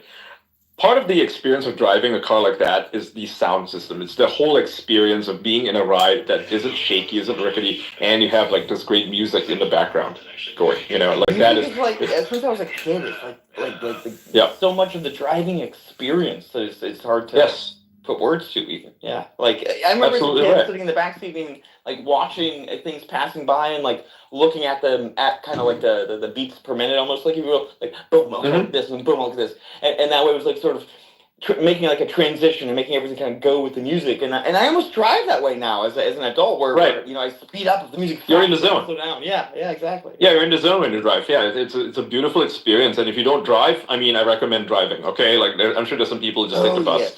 Oh, do not take the bus. Like part of driving isn't just the having the convenience of being able to go where you want when you want. It's also driving itself. You learn so much about humans because there is no fucking place on earth, not even the internet, where you will deal with the raw force of being able to die because of any other fucking human next to you that you've never fucking met before, and 100%. and because of that. People are such animals on the road compared to anywhere else. You get the most animalistic and also slow, like building and kind of learning experience. You kind of really learn how you can control, aid, push flows, all sorts of things. Yep. The way people move in traffic. You learn a lot. You learn physics while you're driving, and you learn to control yourself. You learn not to road rage. A lot of people, they lose control, that's terrible. But it's exhilarating knowing that every single person on the road is driving a weapon, right? And we're all behaving civilly. It is a weapon because all you have to do is allow your intrusive thoughts to get in, and you are killing a family of 5, okay? Like it's that simple. How many times in a day? And I've driven, over 3/4 of a million miles. Think of how many times in a day that you drive by people, especially in bigger cities, and any of them could have taken you out, and they didn't, just because they viewed you as a human. They didn't want you could view it as they didn't want to hurt themselves, but no, there's ways you could take out another car without hurting yourself. And that's people aren't trying to do that every day. No, you learn to trust. And when you live in a high-trust society, it's a good thing. The driving society is a high-trust society. That's why Dubai has like these amazing roads. When you said trust, immediately I thought of all the long late-night road trips I've driven, across many states from like California to Florida River. And, sometimes you'll find like that other car that's going like the same speed as you, and you'll just drive for like, I don't know, 200-300 miles, and you feel like you have a bond almost with that person. You might never even pull over to see them, but you feel like you have a bond with them for some reason. I don't know. You're on the same journey, right? You are fellow travelers at that point, literally fellow travelers, right? It's a wonderful experience. There's nothing else like it on Earth. There really isn't. I mean, I'm sure back in the day, people used to ride horses this way, but not quite the same. I mean, driving a car is driving a weapon. You are in control of a weapon, as is everybody else who's on the road. Although I will say I do get road rage, not in the way of like like acting out to it, but I get pissed. I get pissed real easy. People just drive stupid and like, what the fuck are you doing on this road? Oh yeah. Like, why are you behind the wheel? If you don't know how to, if your intention today wasn't to drive, why didn't you buy a car? It's because of not, you not. Yeah. By the way, y'all check this out. The reason you feel that. So of course, we have Myron, and he got extremely upset at losing the golden check mark for the org and all that kind of stuff, and it's now crashing out pretty hard, man. He's cool with it. There's all kinds of weird things that are going on at the moment. So I've got to go check his text messages there. So the thing about driving, and the reason why you get mad at other people for driving badly, is because they're breaking the rules. they're ruining the experience for you and for everybody else on the road. What they're doing is inconsiderate. It is antisocial. It is like spitting in the punch bowl at a party. That's what they're doing. Funniest things about the road to Ian is that you will find. This is why we should have it. This is why we should have all the cars. That's why we should hope all the cars just be replaced by robots, because then everything just works very smoothly. The thing that most people have, which is a bit of a problem, is that they like to overcompensate when it comes to safety. So they would look at whatever the speed limit is and go under that speed limit, which is the most annoying thing ever, because you're literally slowing down the fucking economy. Like, that's a big... I hate it. That is an absolute fucking problem. It's like, I drive a lot, as much so... as I hate the fucking towns, like Searchlight, Nevada, that fucking, like, has a speed limit of 25 miles an hour Wait, on I mean, a it depends. highway. There was 75 miles an hour coming into the town. Like, that's just a speed trap. That's just to fuck you over. There's no good reason. Speed traps are bad in general. Yeah. Like, they piss me off. It's like, why is there a speed trap here? What the fuck are you doing? Let me be efficient, okay? Don't fucking set up a speed trap and then get mad at me when I, break it inevitably by, like, 5 kilometers or something. I mean, like, various places... I mean, I know they want to meet quotas. Yeah, I mean, I know where they want to meet quotas for however many fines they want to collect. But realistically speaking, I mean, if you want to benefit the economy, you want to make sure that people are able to get as fast as possible from point A to point B. Like, most of the time when you're traveling on a road, you're not traveling because you want to travel. You're traveling because you have to travel. It's a bit of a different thing. You want to be over with this as fast as humanly possible. That's it's actually something that I see with a lot of countries. I find people on the road and I'm like, why are you driving so fucking slow? Do you have nowhere to go? No, like even on a weekend where like people just drive for the sake of driving, and it's like the slowest fucking shit ever. It's like, dude, I mean, I don't understand that. It doesn't make any sense. And even if you have like places where the speed limit is extremely low, even though it's like a straight road where there's no chaos at all. Like even if there's no farmland next to it or anything where there could be animals that come out, realistically speaking, like very low speed limits are also a bit of a problem because you're literally slowing down the economy to the point where it is literally nothing. Yeah. So. Yes, well, and the worst crime of all, which is that you're stealing people's time from them. Now, maybe in the future it'll be less of an issue because you can be in your car and it'll drive a little bit for you, and so you can do as much things as you want to in your car as you want to. Even as today you can kind of do that. That's not my point. My broader point is that the system as it is set up very much to just fucking rob you of your time, because there are literally older generations that sit around and are like, well, and it's that weird human effect of like, if you see someone else getting something that you didn't get to have with the same effort that you did, well, you want to take it from them. That you see in classrooms, you see on the road with that shit, where they're like, oh, well, how dare you go faster than me? I'm older than you, and I wasn't able to go back that fast when I was your age, or whatever the fuck, when that thinking is. And I've seen it. I've had plenty of friends that are like in their 70s and older, and been around plenty of people that are like that. And there's like, people driving fast. And it's like, it's just because you're old. And you don't like it. People and everything is doing Dude, hang on a second. Dude, what's... you get a little over hyper there. You okay? Are you on something? Because like, that's a little... No, it's just the one... It's a little much. Topic that gets right under my skin, because I've driven so much. I drive so much, Adrian. Like, Jesus Christ. I don't want to be on this base like in the car, but because I have a son now... Yeah, I mean, like legit, are you on something? Because like, there's a lot of... I don't know, man. Energy. Like I drink a lot of coffee, and I understand what unhinged kind of like sounds like, but you're not able to create that kind of effect unless you're on something. Like, what did you take anything? No, I swear to God, I'm not anything. I swear to God. Okay.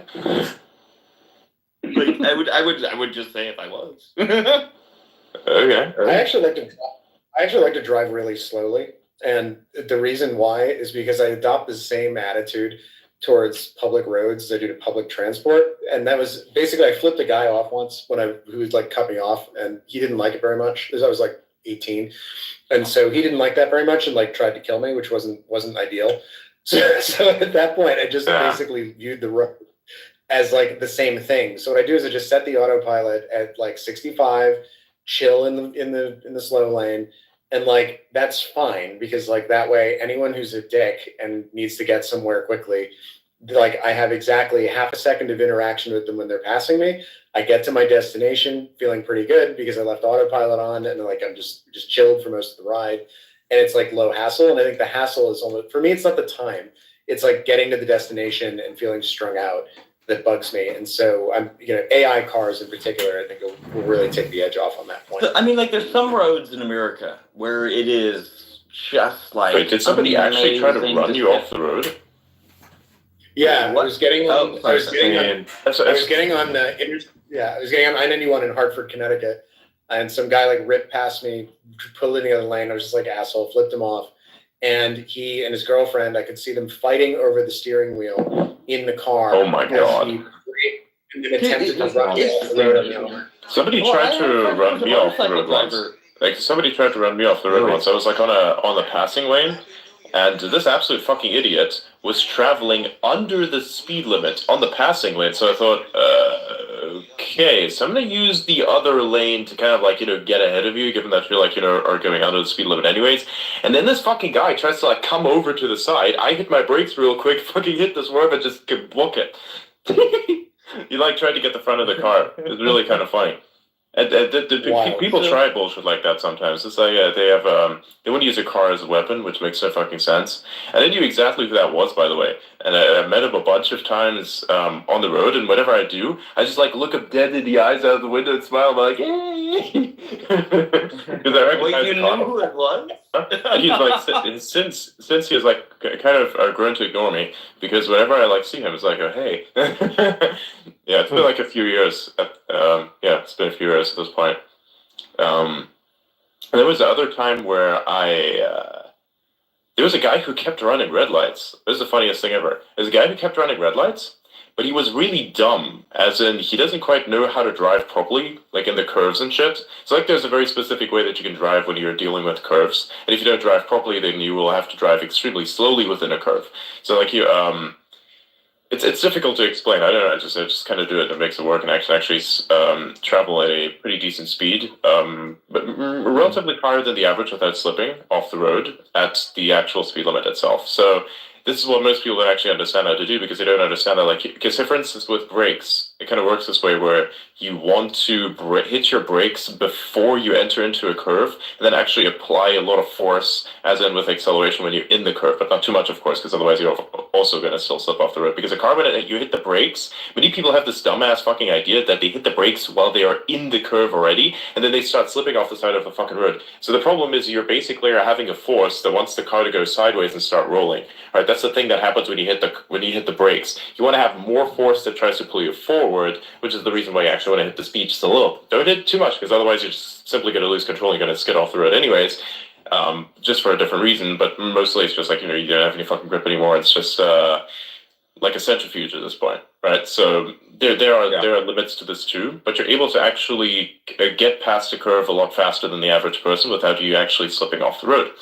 And so I'm able to do that very well. Even though this guy ran multiple red lights, I was able to still catch up with him. And it was on a passing lane. My engine was better. and I was able to get past him. And then this guy was like blinking and doing all kinds of weird shit and trying to like get me to pull over. I'm like, what the fuck is wrong with this dude? And like, I don't fucking understand that. So then this guy pulls over somewhere. I pretend to pull in behind him, but really what I'm doing is I'm speeding ahead, pulling up right next to his ass. He's starting to like, do this thing where he wants to explain his position. And I told you, you dumbass mother. I told him something along the lines of, you little bitch ass motherfucker. You ran multiple red lights. Go fuck yourself. And I just drove off. He didn't even bother to follow me. The thing about traction, they don't teach it. They should absolutely teach it to drivers. Absolutely. They actually teach it in motorcycle classes. So basically they say, listen, you have a fixed quantity of traction on your two wheels. And anything that you do, you accelerate, you brake, you turn, like eats into how much traction you have. And if you go over that amount, you're fucked. Like you'll get a high side flip and you'll get thrown off your bike and it's no good. So like, that's a really good. And so when you were talking about taking the turn, what do? Do you just try to like flatten it out so it's more of a straight line? And so you take the turn a little tighter and just kind of try to make it a straight line rather than following the curve all the way around and shorten the distance? Yeah, but trying to make it as straight as possible because it like maximizes the grip.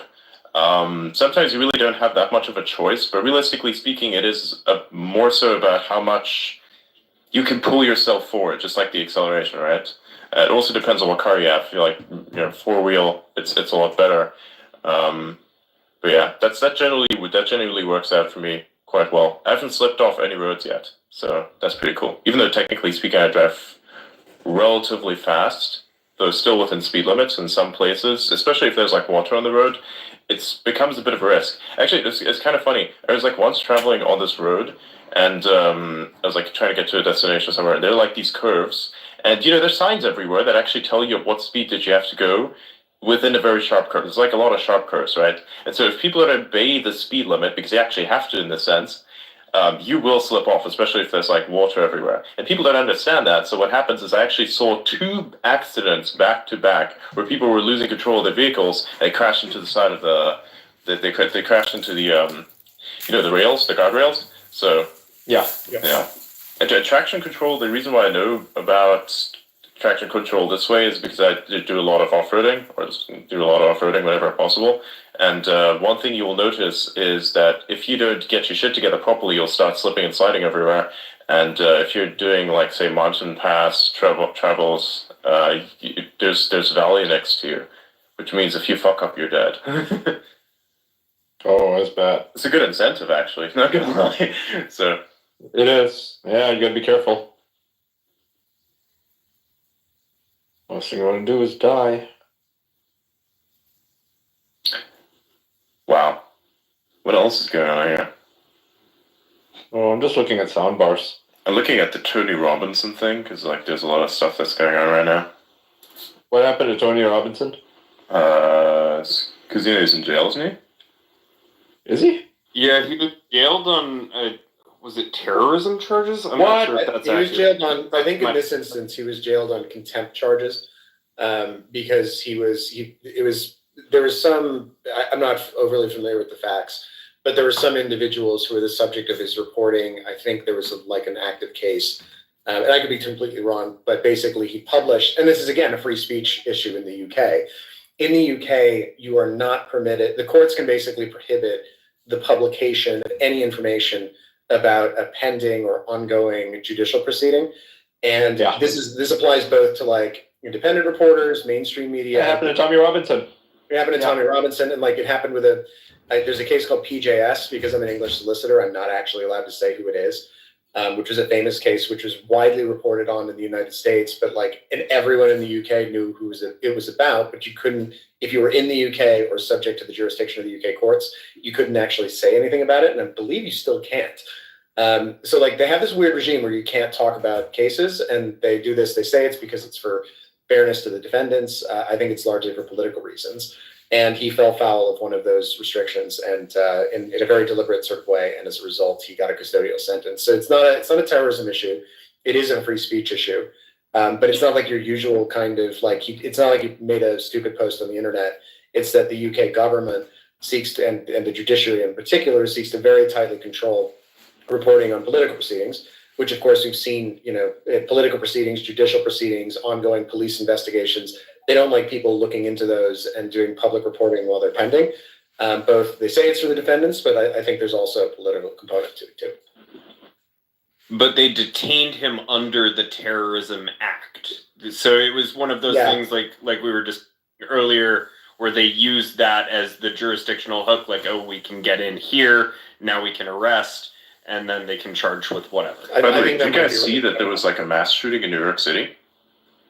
Really? What? Yeah, I just saw What? that. Yeah, at least 11 fucking people way. have been shot in Queens. A nightclub. Yep, that was a nightclub. Okay. Oh my So it wasn't fucking terrorism, God. it's just a gang thing. Dude, it's barely like a day into 2025, and this shit's like taking off left, right, and center. Ah. I'm gonna look this up. Welcome to the year of war. New York City. Okay. There's a guy named Rudyard Lynch who's he's like 22 or 23 years old, but he's actually really well read and he's an interesting historian and history hobbyist on YouTube. And he had an interesting prediction. So he's very familiar with like Strauss-Howe, cycles of history, all that stuff. I'm not sure how scientific that all is, but he said that in the next 6 months in the United States, and he made this prediction like concrete just before the election. He said there would be 1,000 deaths in the United States due to political violence in 2020, in the first half of 2025. because he said that the cycles of history were aligning a certain way. Trump's victory was doing certain things. He was looking at parallels like the Days of Rage from the 60s and the 70s, the Weathermen and all that jazz. And so his thought on this is that there will be a massive uptick in low-level political violence in the United States, given that there's a big political change happening and people are just going to go nuts. So interesting thought. I'm not sure whether it's right or not. I'm not an expert in that sort of field, but I thought that was an interesting tip. Do we know anything more about this mass shooting? I mean, is this like in France in 2015 when that mass shooting happened at nightclub, or is this like more of a gang thing, or rappers beefing when it happens? Do we know? I mean, it's a nightclub in Queens, which rather suggests that it's not political. Because I don't think nightclubs in Queens are especially political. Right, because when it happens in Miami or Orlando or it's some rap bullshit, right? Yeah. Well, no, but you had the Pulse shooting. True, that was a one-off though. In general, though. Yeah, but in general, I think the the thesis is that you have violence is a strange critter that can pop up in different ways and manifest itself in different forms for different reasons. So you could just have a general breakdown of respect for law and order.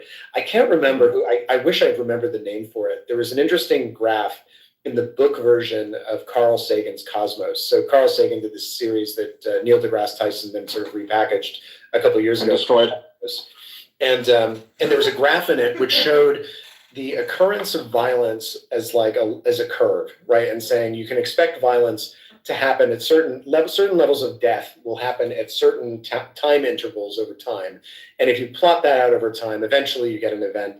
It's an asymptotic curve. And eventually you get an event which wipes out the entire human species. And we don't know where that is, right, on that particular curve.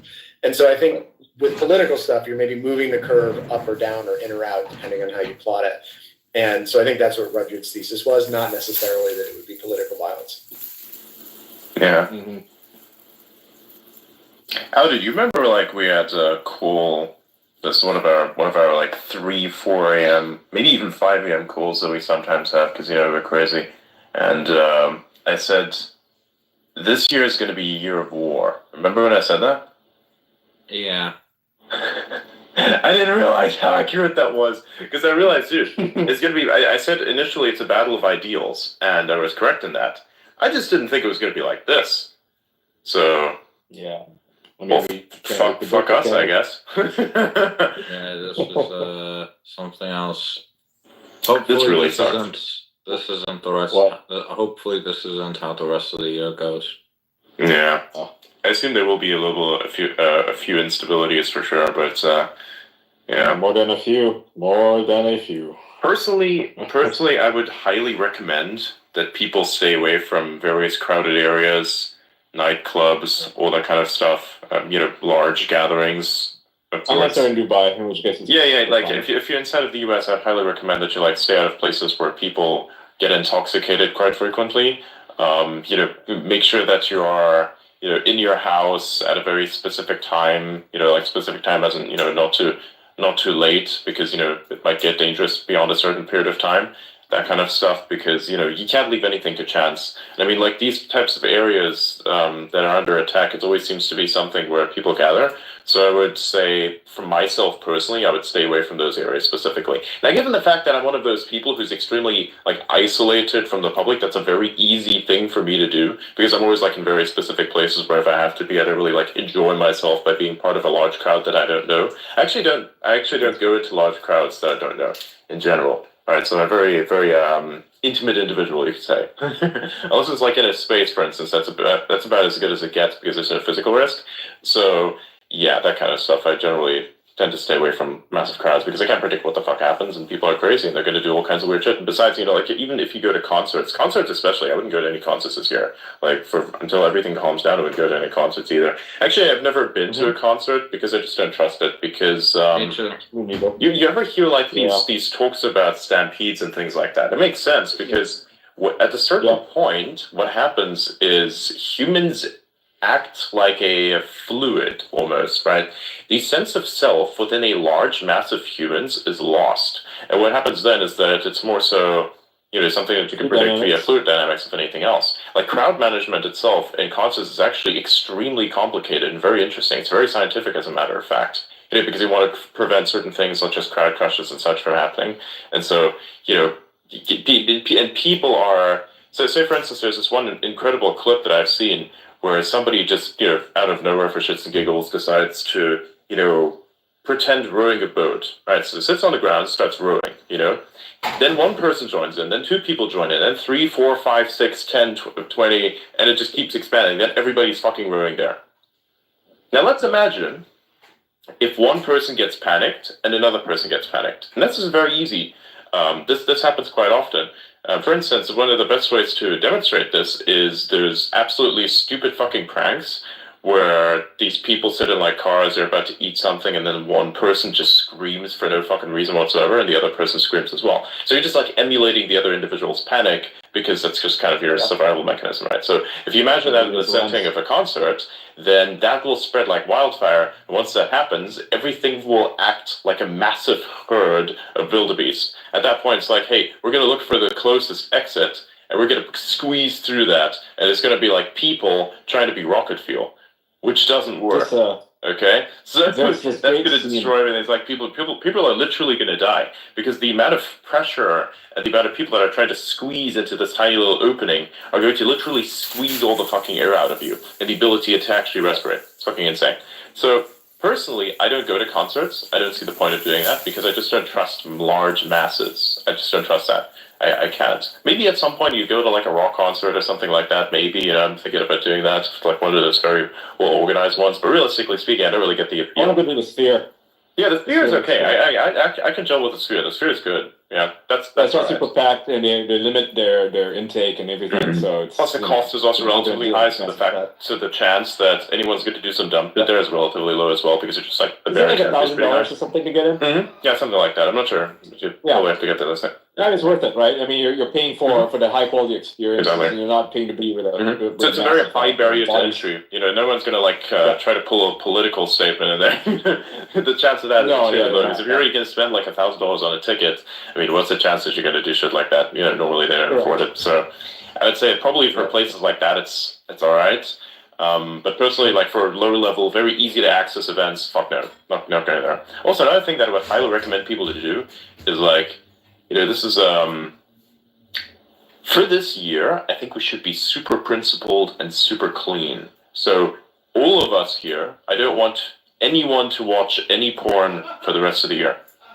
That's number one. That's where we're going to start with this. We're going to start with like this religious cult shit. Okay, we're going to do this. Every single person here, if you'd like to participate, nobody watches any porn whatsoever. Even if it's a fucking sex tape from a celebrity, you can, and you should in fact, fade that shit. Because I don't want to see another fucking dude's ding dong just because everybody's fucking obsessed with it. Like, what's wrong with everybody? Why do you have to know?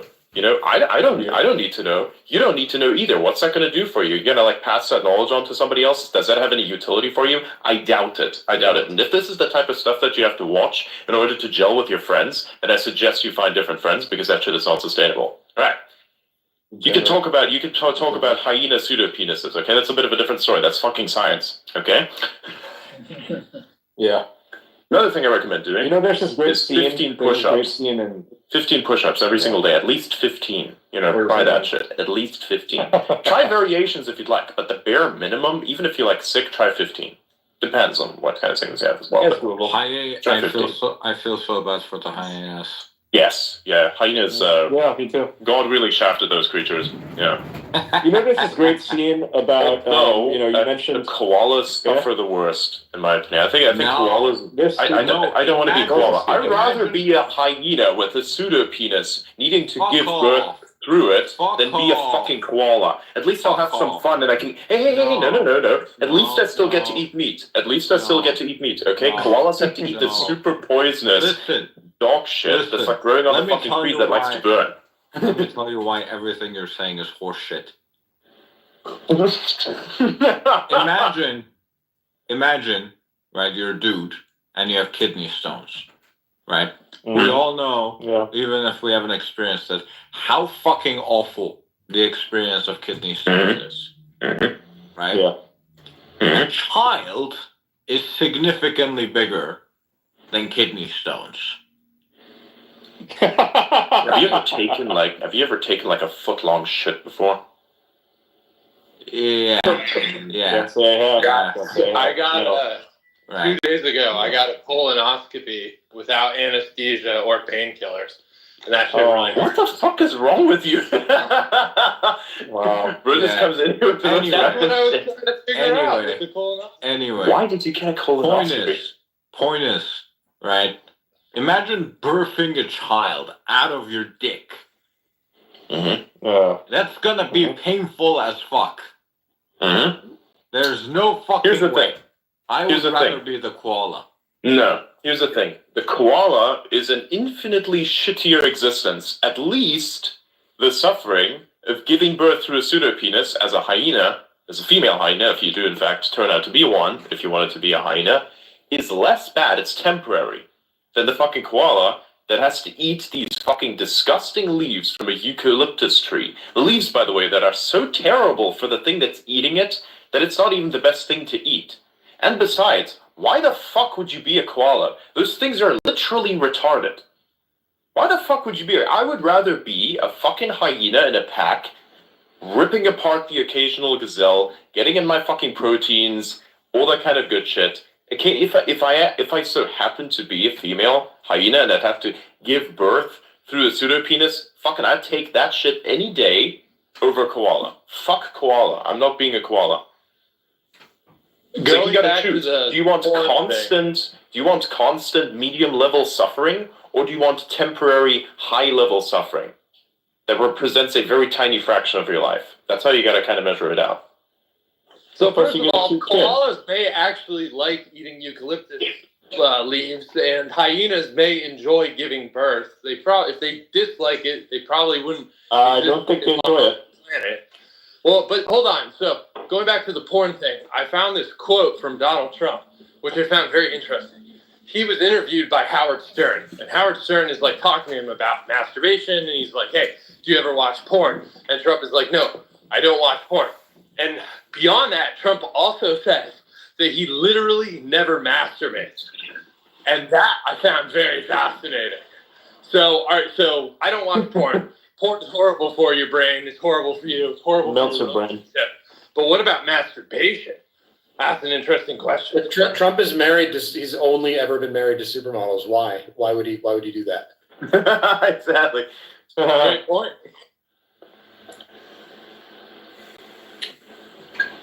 Adrian, what's your take on that with masturbation? And I can explain why I got a colonoscopy. I think I agree with your post, which is that he has some very interesting lifestyle choices. He likes to party. He doesn't drink. Yeah, he doesn't. But he doesn't drink. He doesn't smoke. He doesn't do drugs. Right. But also he lives entirely off of fucking McDonald's and Coke. Yeah. I'm honestly And he surprised eats that a he's steak lived as well long as done. he does. I feel as though okay, so here's the thing. I look at many people that otherwise do stuff to their body, which doesn't make any sense, and yet they live incredibly long. And one way to think, I mean, look at this guy. He's basically Donald Trump is consuming probably some of the worst food that you can imagine. It's literally disgusting in some way. If I were to eat a McDonald's burger right now, I could literally feel it affecting my body. I can literally start feeling it. I will have an immune response type of shit going on. My body heat starts going up, I start sweating, and I feel very bad. Our bodies have adjusted out of that. Yes. You have to recognize that, right? Exactly. Our bodies Like before it was a little bit different. I could actually eat that shit, would be no problem whatsoever. Yeah. Again, like I said, that story, I ate 6 Big Macs, drank 2 liters of Coke. The Coke that's not diet, by the way. Okay? That Coke was with the sugar, and I gobbled that shit down, man. Okay? I'm a masterful eater. Okay? I am a black hole for snacks. I am a snack hole. Okay? I have an insanely active metabolism. Either way, right? This guy is doing a lot of things to his body that are not healthy. So you gotta ask yourself, how is he still alive? I think there's a certain will that you have to have if you want to stay alive. You know what I mean? Like, do you have this desire to persevere? Yes. For instance, I'm going to give an example of somebody, and it's not just like you're doing good or anything like that. if you have a very long-term mission in mind and you dedicate every single breath to this mission, then it seems that this level of perseverance keeps you alive more than it keeps other people alive, because this purpose is so great, you would literally consider yourself working after you've even died. That's how it feels in your own brain. So if you consider something, a great example would be, Elon, for instance. He keeps going, right? And then to an extent, even because he's extremely old, look at George Soros, right? That guy is insane. He's done a lot of terrible things, so you can't say that, doing good has helped him a lot, because he doesn't. But, in a sense, this guy has a lot of drive. Right? He has some sort of mission in mind, and he wants to achieve that mission. So that guy has lived a very long time, and still continues to fucking live, because I think that he has this type of, this will to live. The same thing even with my great-great-grandmother. As a matter of fact, she used to have a farm, and when she was moved out of the house where the farm was at, because the house was crumbling, into, a little bit more of a modernized place where there was no farm, she just basically lost the will to live and died soon thereafter. So this is a very interesting thing. If you have a specific purpose in life, you will keep going endlessly.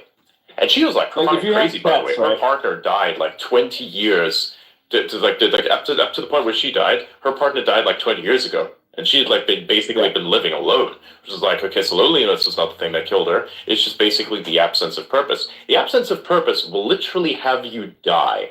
There's this thing where, technically speaking, you're supposed to be, you're both living and dying at the same time. So you're like essentially half alive, and the idea is to be more alive than dying. So if you look at something like that is the imbalance of where you feel yourself dying more than you're actually living. Right? You ever heard this term? It's like, okay, everything feels like it's dead, or you feel like you're dead inside. Or you'd say, hey, you do something that's exciting, you feel like you're actually alive, right? You're trying to basically balance things out, but you're trying to shift the balance a little bit, mainly to feeling more alive. Animals die, right? Like pets. Of course, animals die, but I mean, when you have a pet, or an old person who has a pet, like a pet dog or a pet cat, and the old person dies of old age or whatever, right? It has a heart attack, dies. The animal will go soon after, like within a week. Yeah. Literally within a week.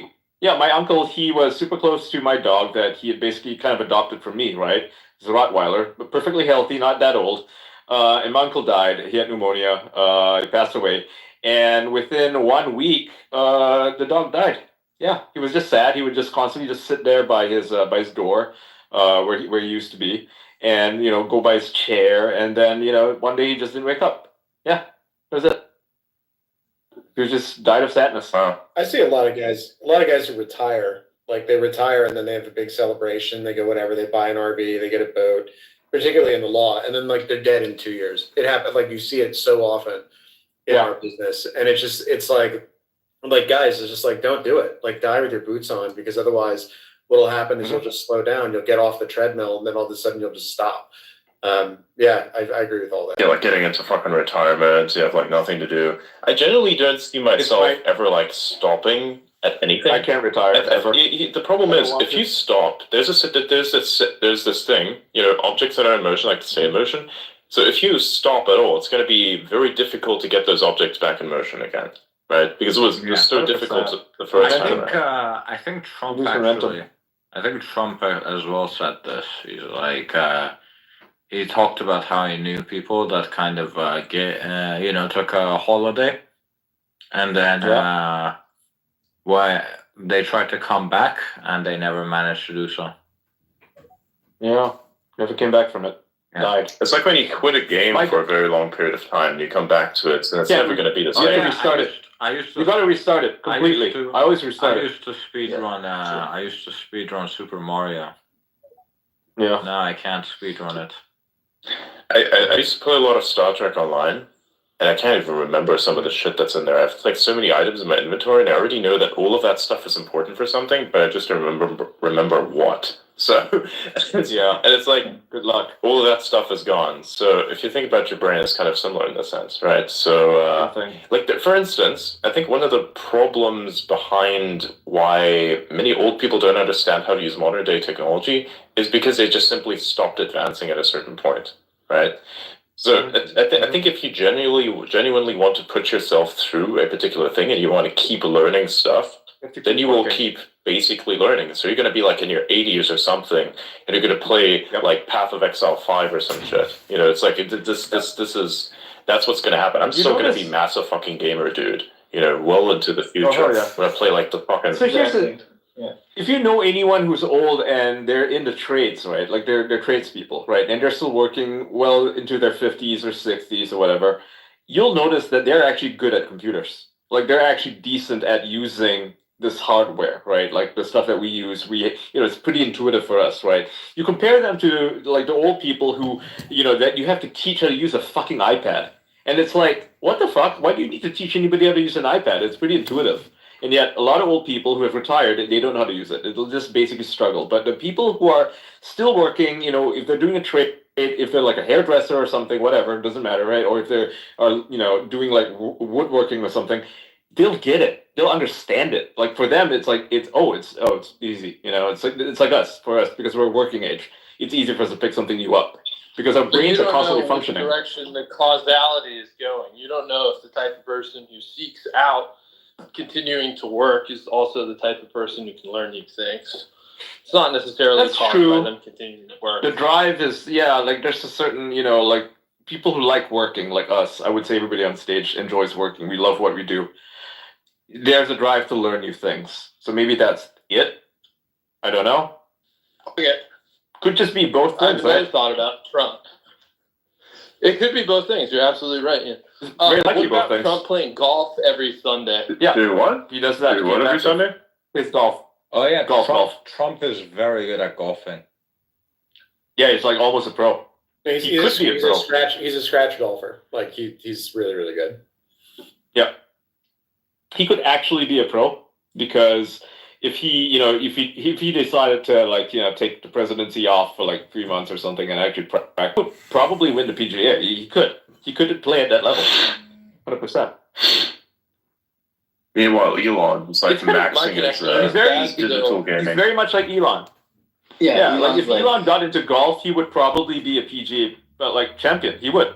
Yeah. If you go into chess, he'd be a grandmaster. No problem. That's the kind of people that we're talking about. They're that next level of human.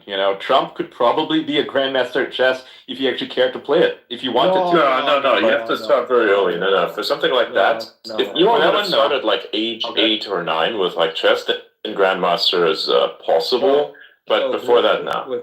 With chess specifically, He's 162 on the with leaderboard. chess specifically, people start to reach their peak at 35. Right.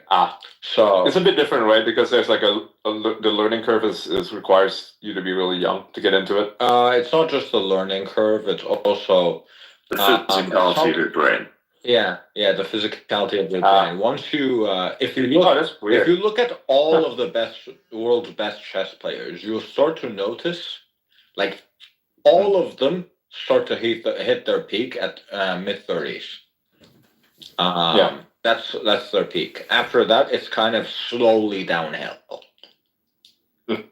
Right? So, for something like chess. But you don't. Yeah. I'm really, really good at chess. Like, I can beat all you guys at chess almost. No, you can't. No, you can't. We got Suraj here. Can't beat Suraj. I'm going to tag in Suraj over here. He's going to wipe the floor with you in ways that you've never thought possible. Suraj is literally... Okay. Let's dance. Suraj. Let's dance, bro. Do not underestimate this guy, okay? Yeah, He's the super office. Suraj has a certificate from FIDE, the official chess... let's dance, bro. I'm really good at Blitz. Okay. You want to just stop? Okay, hold on. We all need to watch this. Yeah, we do. We got to watch this. All right. Okay. Do you want?